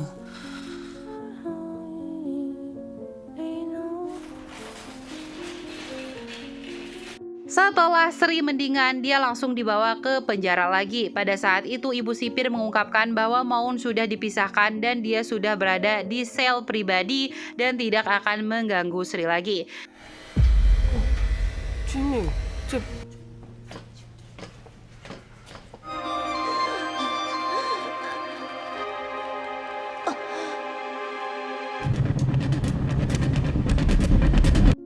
Kemudian cerita flashback di musim panas tahun 2019 di mana saat itu COVID masih naik-naiknya dan ternyata Maun adalah seorang dokter. Dia relawan di situ di perbatasan Thailand. Maun begitu happy karena dia ditemani oleh salah satu sahabatnya.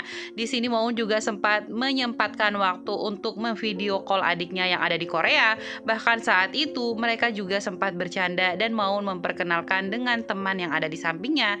Dan bisa kita lihat di sini ternyata Sri teman baik Somang, adiknya Maun.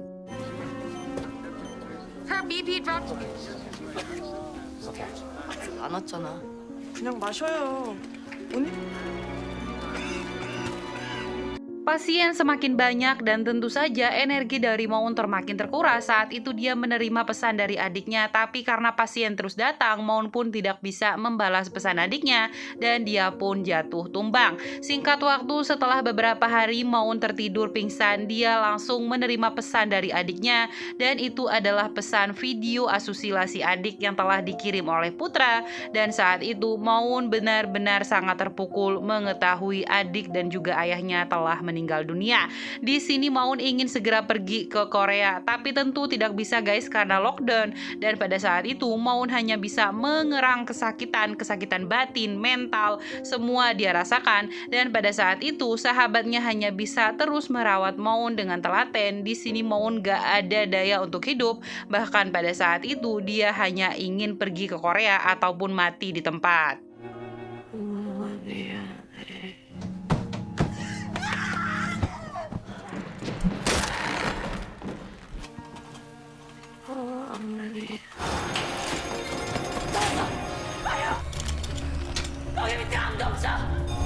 Kaki Sri terluka parah. Pada saat itu dia meraung kesakitan karena jika tidak tepat waktu penanganan, Sri bisa saja meninggal dunia. Maun langsung menawarkan diri untuk membantu Sri. Awalnya Sri menolak karena dia takut dicelakai, tapi pada akhirnya kepala sipir terpaksa jika tidak Sri bisa saja meninggal dunia. Maun langsung memperbaiki pendarahan, dia langsung memperban, kemudian mengikat, dan itu tanpa obat bius guys. Kebayang gak gimana sakitnya? Dan ya benar saja, alhamdulillah untungnya pada saat itu Maun berhasil menyelamatkan Sri.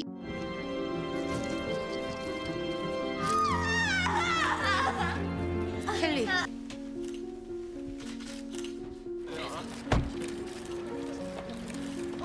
Di sisi lain, Yeonsu telah kabur dan pada akhirnya pihak kepolisian segera menggeledah rumahnya. Tidak ada barang yang terlalu berarti guys, tapi ada beberapa petunjuk di mana catatan Yeonsu selalu mengikuti kemanakah Putra berada, di jam segini dia ngapain aja. Tidak lama dari situ pihak kepolisian menampilkan salah satu barang bukti yang telah terbakar dan itu adalah barang yang pernah Yeonsu bakar sewaktu dia membunuh Putra. Dan gak lain ada salah satu kamera dan di sini Yak Sajin berharap agar kamera tersebut bisa diputar dipulihkan. Kemudian di sisi lain, Sri segera dibawa ke rumah sakit. Moon juga diminta ikut agar bisa memberikan diagnosisnya kepada dokter yang berjaga di rumah sakit, dan pada akhirnya mereka pun sudah sampai. Di sini Moon terlihat udah kecapean banget guys, bahkan pada saat itu dia tertidur di atas kursi. 변호사님이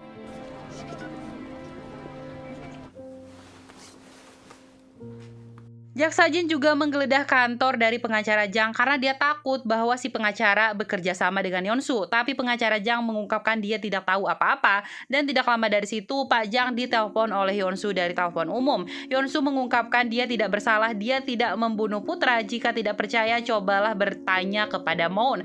Dan semua percakapan itu didengar oleh Jaksa Jin. Jaksa Jin langsung memojokkan Pak Jang dan mengatakan di manakah Yeonsu sekarang. Pada akhirnya mereka pun menemukan di mana keberadaan Yeonsu, nggak lain di sekitar kantor Jaksa Jang, karena pada saat itu Yeonsu menelpon di dekat kantor. Dan pada akhirnya Yeonsu pun segera kabur sebelum pihak kepolisian menangkap dirinya. 사실이에요. 단둘이요. Saat Pak Choi bertanya ke sana sini, Moon hanya terdiam dan tiba-tiba Moon terbangun dari tempat duduknya dan pergi untuk minum, dan saat itu Moon kembali lagi. Di sini Pak Choi merasa aneh, tapi Moon hanya bisa terdiam dan dia mengatakan bahwa Yeonsu tidak membunuh putra. Tidak lama dari situ, pihak kepala sipir meminta agar Moon kembali lagi ke penjara, tapi sebelum itu Moon meminta agar dia membersihkan dirinya dulu, dan pada akhirnya Moon pun pergi ke toilet untuk mandi, dan tentu itu hanyalah modus dari Moon karena di sini sudah ada Yeonsu sedari tadi, dan itu adalah alasan Moon tiba-tiba pergi dari tempat duduknya dan mengambil minum. 하지만 난 아니야. 난 아무도 죽이지 않았어.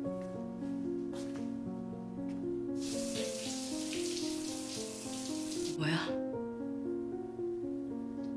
Saat itu Moon meminta agar Yeonsu mengingat kembali apa yang terjadi sebelum putra dibunuh. Lalu pada saat itu Yeonsu mengungkapkan dia hanya membaringkan putra di sofa kemudian menempelkan darahnya dan tidak ada kejanggalan lainnya. Dan pada akhirnya Moon pun mengungkap bahwa ada seseorang yang mendekati mereka dengan sengaja, dan Moon percaya bahwa orang itulah pelaku dari semua ini dan berpura-pura sebagai Yeonsu. Singkat cerita, setelah Moon selesai berdiskusi dengan Yeonsu, dia segera keluar. Tapi di saat ada kesempatan, Moon pun memutuskan untuk kabur, dan dia pun berhasil guys, walaupun ada beberapa adegan kejar-mengejar, dan pada akhirnya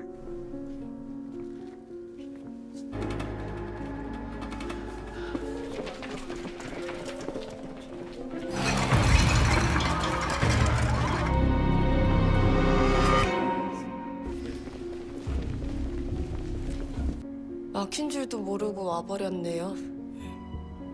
난 받아들이려고 노력했어요.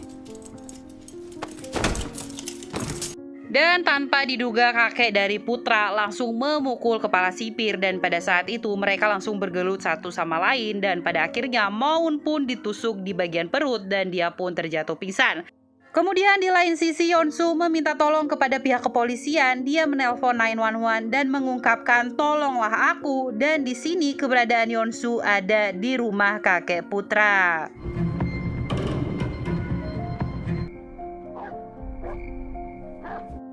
일부 사람들은 강양의 성관계 형상이 최근 일산 청소년 살인 사건의 피해자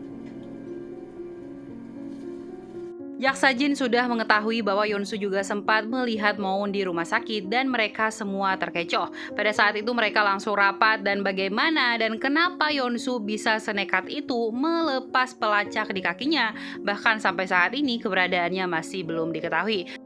Kemudian sekarang misi mereka adalah mencari keberadaan Yeonsu agar semua pihak bisa lebih tenang. Lalu di sisi lain Moon pada saat ini sudah siuman dari pingsannya. Pada saat itu kepala sipir langsung bertanya siapakah orang yang menusuk dia dan juga memukulnya. Tapi di sini Moon hanya terdiam. Di kantor kepolisian seperti biasa mereka terus mencari keberadaan Yeonsu. Lalu di sini Jaksa Jin sangat terkejut melihat satu artikel yang mengetahui bahwa Moon adalah kakak dari Somang, dan dia langsung menghubungi reporter reporter tersebut. Lalu si reporter mengungkapkan bahwa dia diberitahu sebuah informasi dari seseorang yang bisa disebut anonim gitu. Dia tidak mau disebutkan namanya, tapi yang pasti si anonim adalah pria dan bukan wanita. Jadi kalau wanita tentu itu kemungkinan besar adalah Yeonsu, tapi ini tidak guys. Ada seorang pria yang telah mengetahui siapakah Moon sebenarnya. 들어오세요. 아직 여기 있다고 표시가 뜨고요. 어디 있습니까? 신고자분 지금 Setelah menerima telepon permintaan tolong dari Yeonsu, mereka semua langsung pergi ke rumah kakek putra. Tapi di sini tidak menemukan Yeonsu sama sekali, melainkan hanya si kakek. Di sini mereka langsung mencari keberadaan Yeonsu. Kemungkinan apakah si Yeonsu disekap, tapi ternyata tidak. Setelah dicek CCTV, usut punya usut, ternyata Yeonsu dengan senang hati pergi ke rumah kakek putra. Bahkan dia ngeprank polisi dengan menelpon 911 dan seolah-olah dirinya disekap oleh si kakek. Dan pada saat itu, di sini Jaksa Jin benar-benar bingung ini maksud dari Yeonsu apa gitu kan, kenapa dia nekat bahkan melibatkan keluarga korban. Lalu singkat cerita, keesokan harinya mereka pergi ke salah satu markas atau tempat lama dari pengacara Jang, dan betapa terkejutnya mereka melihat ada lukisan putra yang sudah terbunuh waktu pas di TKP. Di sini tentu saja Jaksa Jin mengira Pak Jang dan juga Yeonsu bekerja sama, tapi pada saat itu Pak Jang menekankan dia tidak tahu apapun, bahkan Yeonsu tidak terlalu terbuka dengan dirinya, seolah-olah masih belum mempercayainya. Di tengah ketegangan, tiba-tiba Pak Jang menerima foto Yeonsu yang selama ini membututi putra dimanapun dia berada. Bahkan di sini Pak Jin juga menerima foto tersebut. Pada saat ini mereka berpikir kemungkinan ada pihak ketiga yang ingin menjatuhkan Yeonsu, atau itu Yeonsu sendirilah yang sengaja mengirim fotonya seolah-olah dia bangga akan perbuatannya. Tapi di sini tentu saja Pak Jang menekankan bahwa Yeonsu bukanlah orang seperti itu, dan dia sempat meminta izin kepada Jaksa Jin agar bertemu dengan Moon, tapi Jaksa Jin langsung menolak.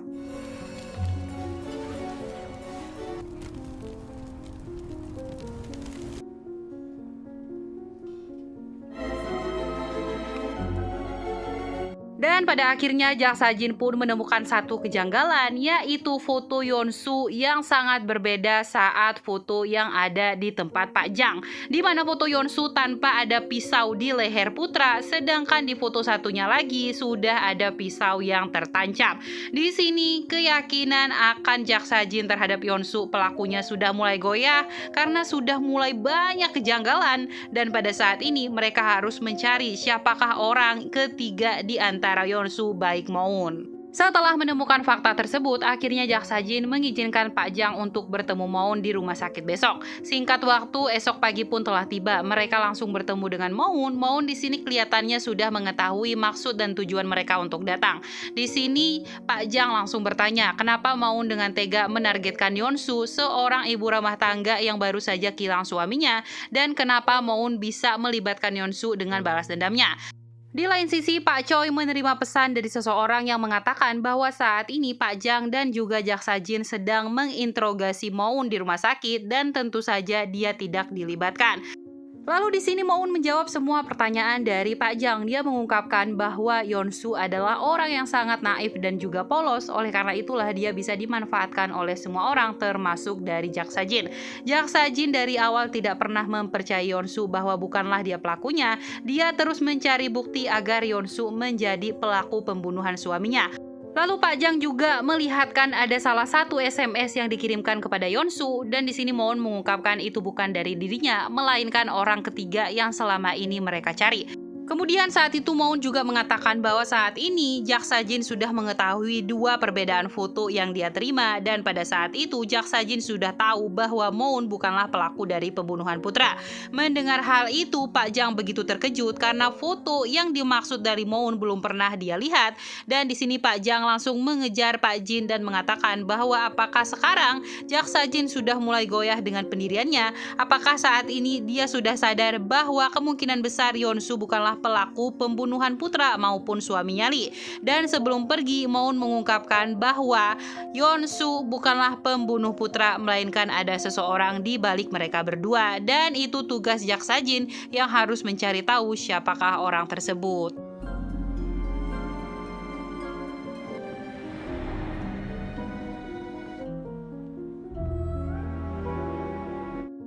Setelah beberapa hari menghilang, tiba-tiba Yeonsu muncul dengan memberikan pernyataan bahwa benar adanya dia yang telah membunuh suaminya Lee. Bahkan saat ini dia juga sedang bekerja sama dengan Moon untuk menukar nasibnya agar dia bisa keluar dari penjara.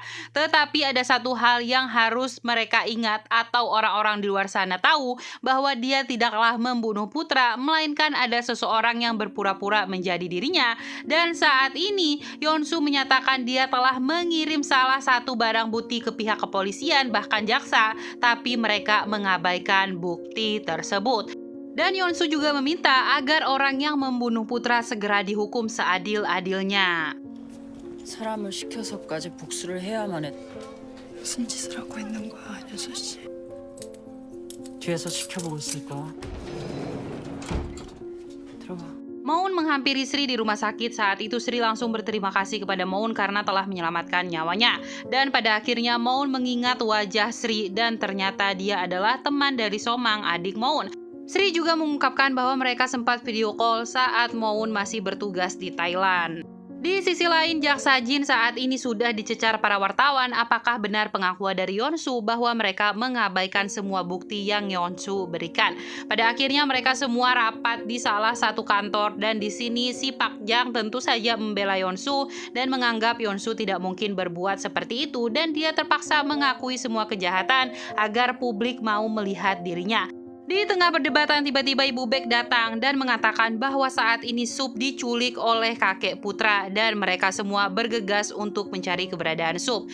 Sri akhirnya menceritakan semua terhadap Moon. Jadi si Putra ini suka sekali berjudi dalam bermain game. Jika dia kalah tentu saja nggak ada uang lagi kan. Pada akhirnya dia mencari jalan pintas untuk mendapatkan uang dengan cara menjual video asusila para siswi atau cewek-cewek yang sempat dia dekati. Oleh karena itulah mereka nggak bisa menuntut si Putra karena suka sama suka gitu kan. Paling dia dihukum dijatuhi hukuman karena sudah menyebarkan video porno.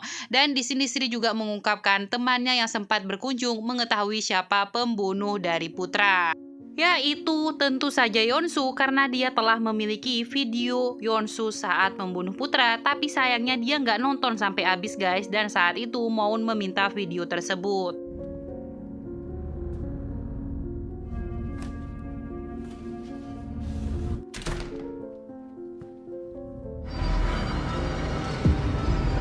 Dua hari sebelum pengumuman publik dari Yeonsu, saat ini dia benar-benar sangat-sangat kebingungan karena dia berpikir siapakah orang yang berpura-pura menjadi dirinya. Di sini akhirnya Yeonsu memutuskan untuk melempar umpan kepada orang tersebut, di mana Yeonsu pertama-tama pergi ke pameran seni suaminya dan di sini dia melihat foto ataupun lukisan yang sempat suaminya lukis sebelum dia meninggal. Dan tidak lama dari situ tiba-tiba Pak Choi menghampiri Yeonsu dengan mengungkapkan apakah kamu menemukan sesuatu yang janggal. Dan saat Yeonsu ingin memberitai bahwa ada sidik jari dan itu tentu bukan sidik jarinya di foto atau lukisannya, tiba-tiba Yeonsu melihat video yang ada di pameran dan bisa kita lihat guys, ada Pak Choi dan istri beserta suaminya Lee yang tengah berfoto bersama. Tentu saja Yeonsu sangat bingung karena selama ini Pak Choi nggak pernah bilang bahwa dia kenal sama suami Yeonsu, dan pada akhirnya dia pun mengurungkan niatnya untuk memberitai apa yang telah ia dapatkan.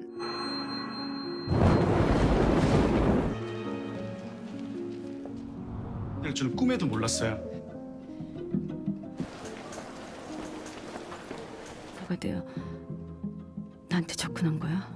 Dan benar sekali, apakah Pak Choi beserta istrinya yang telah membunuh suami dari Yeonsu? Dan sampai saat ini kita masih belum tahu. Singkat waktu akhirnya Yeonsu kembali lagi ke pameran. Pada saat itu dia melihat satu lukisan babi dan di sini Yeonsu bertemu dengan Putri.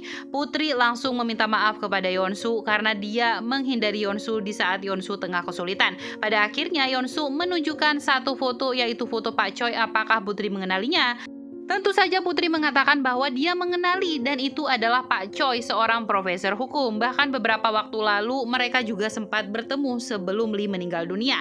Dan pada akhirnya Yeonsu mengingat kembali dia pernah mendengar suaminya marah-marah terhadap seseorang dan pada saat itu si seseorang ini terus mengganggu Lee. Dan Lee hanya bisa istighfar dengan mengatakan bagaimana seorang profesor hukum bisa terus menerornya seperti itu. Pada akhirnya di sini sudah ada titik terang guys, dan pada akhirnya itulah kenapa Yeonsu membuat video pernyataan agar si Pak Choi dan juga istrinya bisa terpancing dan mereka pun menunjukkan diri asli mereka. 여보. Di tengah pengintaian, betapa terkejutnya Yeonsu mengetahui bahwa putrinya Sup telah diculik oleh kaki putra. Dan pada saat itu pihak kepolisian juga sudah mendengar kabar tersebut, begitu juga dengan Moon. Moon akhirnya memiliki satu ide, dia langsung membuka jahitannya guys dan meminta Sri seolah-olah menyerangnya. Dan pada saat itu Moon pun langsung terkapar pingsan dan segera dibawa ke ruangan operasi. Tetapi sesampainya di ruang operasi, tentu saja itu hanyalah intrik dari Moon. Dia langsung menyekap salah satu seorang perawat dan pada saat itu Moon keluar dengan cara berpakaian seperti dokter dan pada akhirnya Moon pun berhasil dari kejaran kepala sipir dan dia menaiki taksi.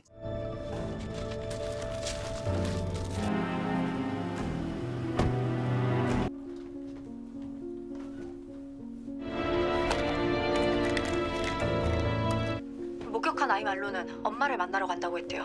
Sesampai di rumah kakek putra, mereka menyadari bahwa salah satu senapan sudah menghilang dan itu artinya si kakek putra membawa senapan. Oleh karena itulah pihak kepolisian harus berhati-hati. Di lain sisi, istri Pak Choi mengetahui bahwa sudah ada sketsa di tumpukan barang bukti dan itu adalah wajahnya. Pada saat itu Ibu Baek langsung bercerita beberapa waktu lalu dia bertemu dengan Yeonsu dari kejauhan. Yeonsu menitipkan satu carik sketsa wajah dan itu adalah sketsa dari istri Pak Choi dan Yeonsu meminta tolong agar si sketsa dimasukkan ke tumpukan barang bukti dan jika itu menghilang berarti benar adanya bahwa istri dari Pak Choi maupun Pak Choi adalah pelaku sesungguhnya. 했어. 내 부탁 하나. 검사님, 고등 차량이 발견. 그렇게 말하면 돼. 그래서 Sesampainya Yeonsu di alamat yang telah diberikan kakek putra, saat itu Yeonsu terus mencari gerbang biru dan akhirnya dia ketemu dengan rumah yang sudah sangat tua. Di sini Yeonsu dihampiri oleh kakek putra dengan satu senapan.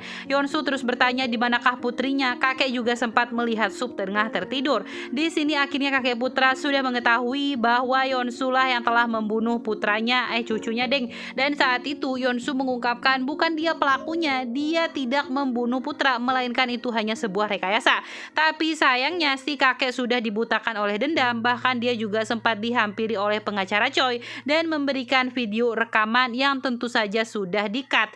Pada akhirnya Yeonsu pun tidak bisa mengelak lagi karena si kakek sudah meyakini itu adalah video sebenar-benarnya dan saat ingin mengeksekusi Yeonsu, tiba-tiba pintu gerbang terbuka dan kakek menyadari ada orang lain di rumah tersebut. Untungnya Yeonsu segera masuk ke ruangan bersama Sup. Di sisi lain, Pak Jin dan juga Pak Jang salah rumah, dikira itu adalah rumah di mana Yeonsu berada. Ternyata tidak guys, dan pada akhirnya kakek pun menemukan ada seseorang yang berada di rumah tersebut dan yang terjadi selanjutnya adalah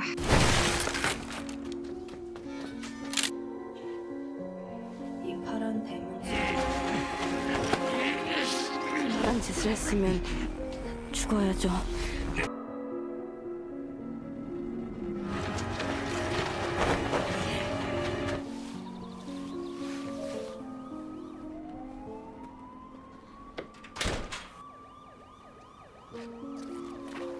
Dan ya, itu adalah Moon yang sudah berhasil kabur. Pada saat itu mereka langsung pergi dan sudah ada Jaksa Jin yang melihat Yeonsu. Tapi di sini Jaksa Jin seolah-olah tidak mau menangkap Yeonsu terlalu cepat. Dia akhirnya melepaskan Yeonsu dan Sup akhirnya dititipkan kepada Jaksa Jin. Di sini Jaksa Jin terus menenangkan Sup bahwa semuanya akan baik-baik saja. Sedangkan di sisi lain Yeonsu dan juga Moon segera pergi dari tempat itu. Dan bisa kita lihat di sini Pak Choi sangat-sangat ketakutan. Dia takut semua perbuatannya ketahuan, tapi istrinya yang emang berdarah dingin ini terus menenangkan bahwa semuanya akan baik-baik saja.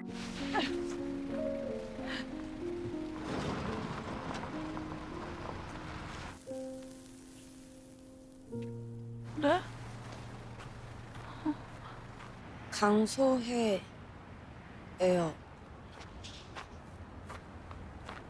Pada akhirnya Moon mau menceritakan siapakah dirinya sebenarnya. Jadi dulu saat dia bertugas di Thailand, dia menemukan ada seorang gadis yang tersengat laba-laba dan saat itu Kang So-hee langsung menolongnya dan si gadis bernama Moon. Ya guys, Moon ini adalah sahabat dari Kang So-hee. Dan singkat cerita hubungan mereka pun semakin dekat dan pada akhirnya Kang So-hee maupun Moon ya bisa dibilang udah kayak saudara satu sama lain. Sampai akhirnya Kang So-hee menyadari adiknya Kang So-mang telah meninggal dunia dan di sini mentalnya sangat drop. Dan pada akhirnya Kang So-hee bangun saat dia melihat Moon sudah dalam kondisi sekarat karena efek dari COVID. Dan sebelum Moon meninggal dunia, dia juga sempat berwasiat bahwa Kang So-hee bisa memanfaatkan identitasnya untuk balas dendam dan tidak lama dari situ Moon asli pun telah meninggal dunia.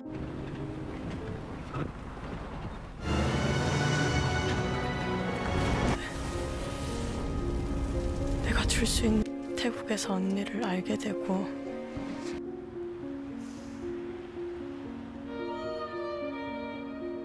그 아이가 맞아.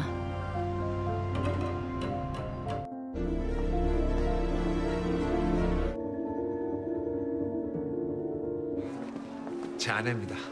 안녕하세요. Beberapa bulan sebelum Lee meninggal dunia, ternyata dia juga sudah sempat bertemu dengan Pak Choi beserta isinya. Jadi Pak Choi ini menyumbangkan satu lukisan yang begitu mahal dan salah satu pimpinan yayasan meminta pendapat Lee sebagai seorang seniman. Dan di sini Lee langsung mengungkapkan dengan kejujuran bahwa lukisan ini adalah hasil jiplak dari karya orang lain. Mendengar hal itu tentu saja suasana langsung canggung dan awkward. Dan setelah itu Pak Lee segera pergi ke toilet dan dihampiri oleh Pak Choi. Pak Choi mengungkapkan bahwa dia harus meluruskan kesalahan tadi karena nama baiknya tercoreng di depan pimpinan. Tapi saat itu Pak Lee mengungkapkan dia hanya mengetahui bahwa lukisan yang kamu sumbang benar adanya hasil lukisan jiplak. Dan itulah akar permasalahannya guys. Hanya karena lukisan yang disumbangkan Pak Choi adalah lukisan jiplak dan itu adalah sebuah kejujuran. Dan dari hari itu Pak Choi terus mengganggu Lee. Dia bahkan terus menghampiri Lee beberapa kali, menelponnya dan meminta agar Lee meluruskan nama baiknya di depan pimpinan. Tentu saja Lee merasa risih dan tersinggung. Akhirnya dia terus mematikan telepon dari Pak Choi dan juga tidak mau bertemu dengan dirinya. Lambat laun setelah beberapa hari, tentu saja Choi semakin muak, begitu juga dengan Lee. Dan pada malam hari itu akhirnya mereka memutuskan untuk pergi ke studio milik Lee.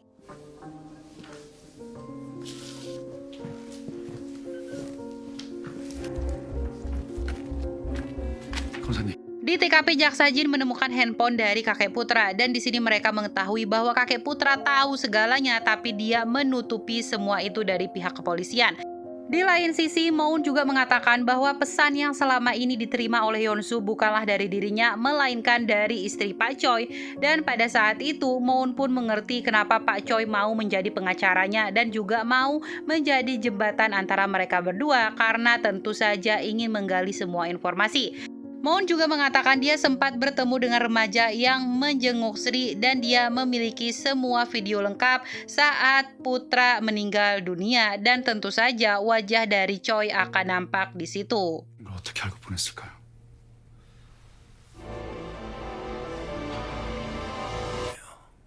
안윤수랑 당신이 Pada akhirnya kakek Putra mau berkata jujur. Dia mengungkapkan bahwa semua informasi dia dapatkan dari pengacara Choi, bahkan istrinya juga sempat bertemu dengan dirinya beberapa waktu lalu di TK Sup.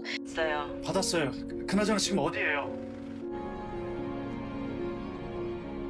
Setelah mengirim semua video yang utuh, pada akhirnya di sini Yeon-soo meminta sekali lagi agar meluruskan semua kasus ini. Dia akan pergi ke salah satu tempat dan itu adalah studio suaminya. Saat Yeon-soo masuk, benar saja sudah ada Pak Choi di situ. Pak Choi ingin melenyapkan semua barang bukti, apalagi Yeon-soo mengungkapkan ada salah satu sidik jari istrinya. Pak Choi juga mengungkapkan dia begitu marah terhadap Yeon-soo karena bisa-bisanya dia mengorek lagi kasus yang sudah terkubur dan karena itulah alasan mereka selalu membutuhkan Yeon-soo dimanapun berada. Bahkan istrinya juga sempat menyarankan agar memberi pakaian kepada Moon agar hatinya tersentuh. 나한테 고마워해야 돼요. 동생.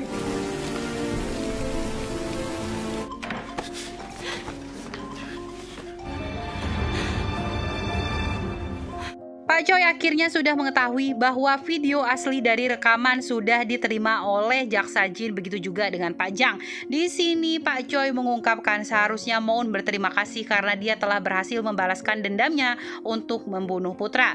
Di tengah situasi yang begitu chaos, pada akhirnya Moon sudah disandera kembali. Di sini Yeon-soo diancam agar segera memusnahkan semua barang bukti dengan larutan etsa, dan pada akhirnya Yeon-soo pun mau. Tapi saat itu Moon tidak berpikir panjang lagi dan dia langsung menusuk perutnya dengan pisau yang dipegang oleh Pak Choi, dan di sini Moon hanya tersenyum sebelum dia mati, dan pada akhirnya Pak Choi pun langsung ditusuk lagi oleh Moon dan mereka berdua pun pada akhirnya telah gone, guys.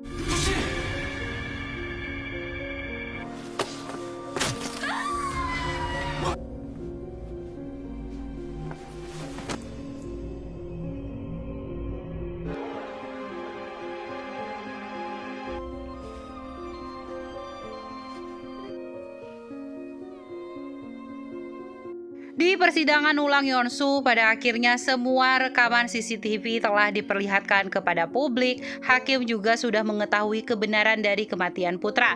Di sini putra juga sempat main video game sebelum dia dibunuh oleh Pak Choi. Pak Choi dengan bengisnya langsung menusuk putra dan dia langsung mengambil beberapa foto sebagai barang bukti yang bisa mengecoh Yeon-soo baik pun Moon. Pada akhirnya persidangan pun meminta agar Jaksa Jang membela kliennya.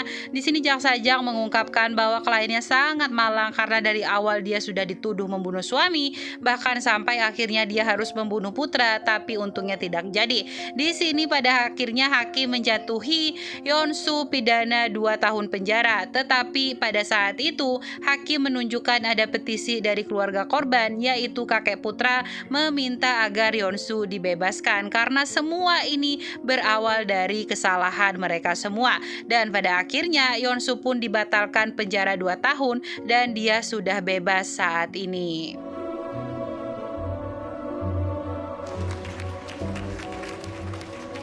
그랬군요. 작품은 딱 한 장. 하지 마세요. 다시 작품을 찍는 일은 없을 테니까. Sekarang giliran istri Choi lah yang diinterogasi. Pada hari itu dia mengetahui bahwa ada sidik jarinya di TKP, oleh karena itulah dia langsung meminta suaminya memusnahkan.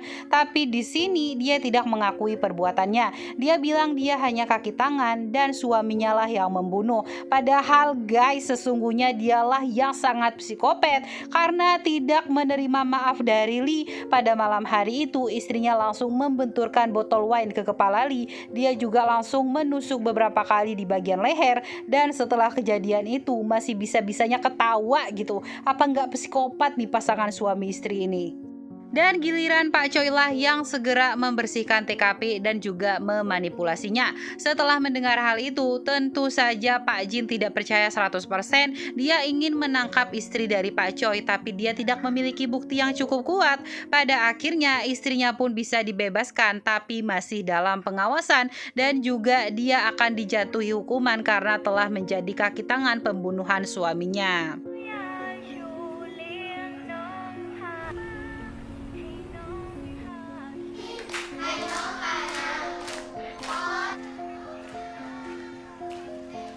언닌 돌아갈 곳이 있으니까. Yeon-soo dan juga Soo pergi ke Thailand dan mereka langsung menggantungkan jam tangan kesayangan Kang So-hee dan juga Moon asli. Lalu di akhir cerita saat Yeon-soo dan juga Lee menikah, kita diperlihatkan ternyata Moon dan juga Kang So-mang sempat hadir melihat pernikahan mereka dari luar.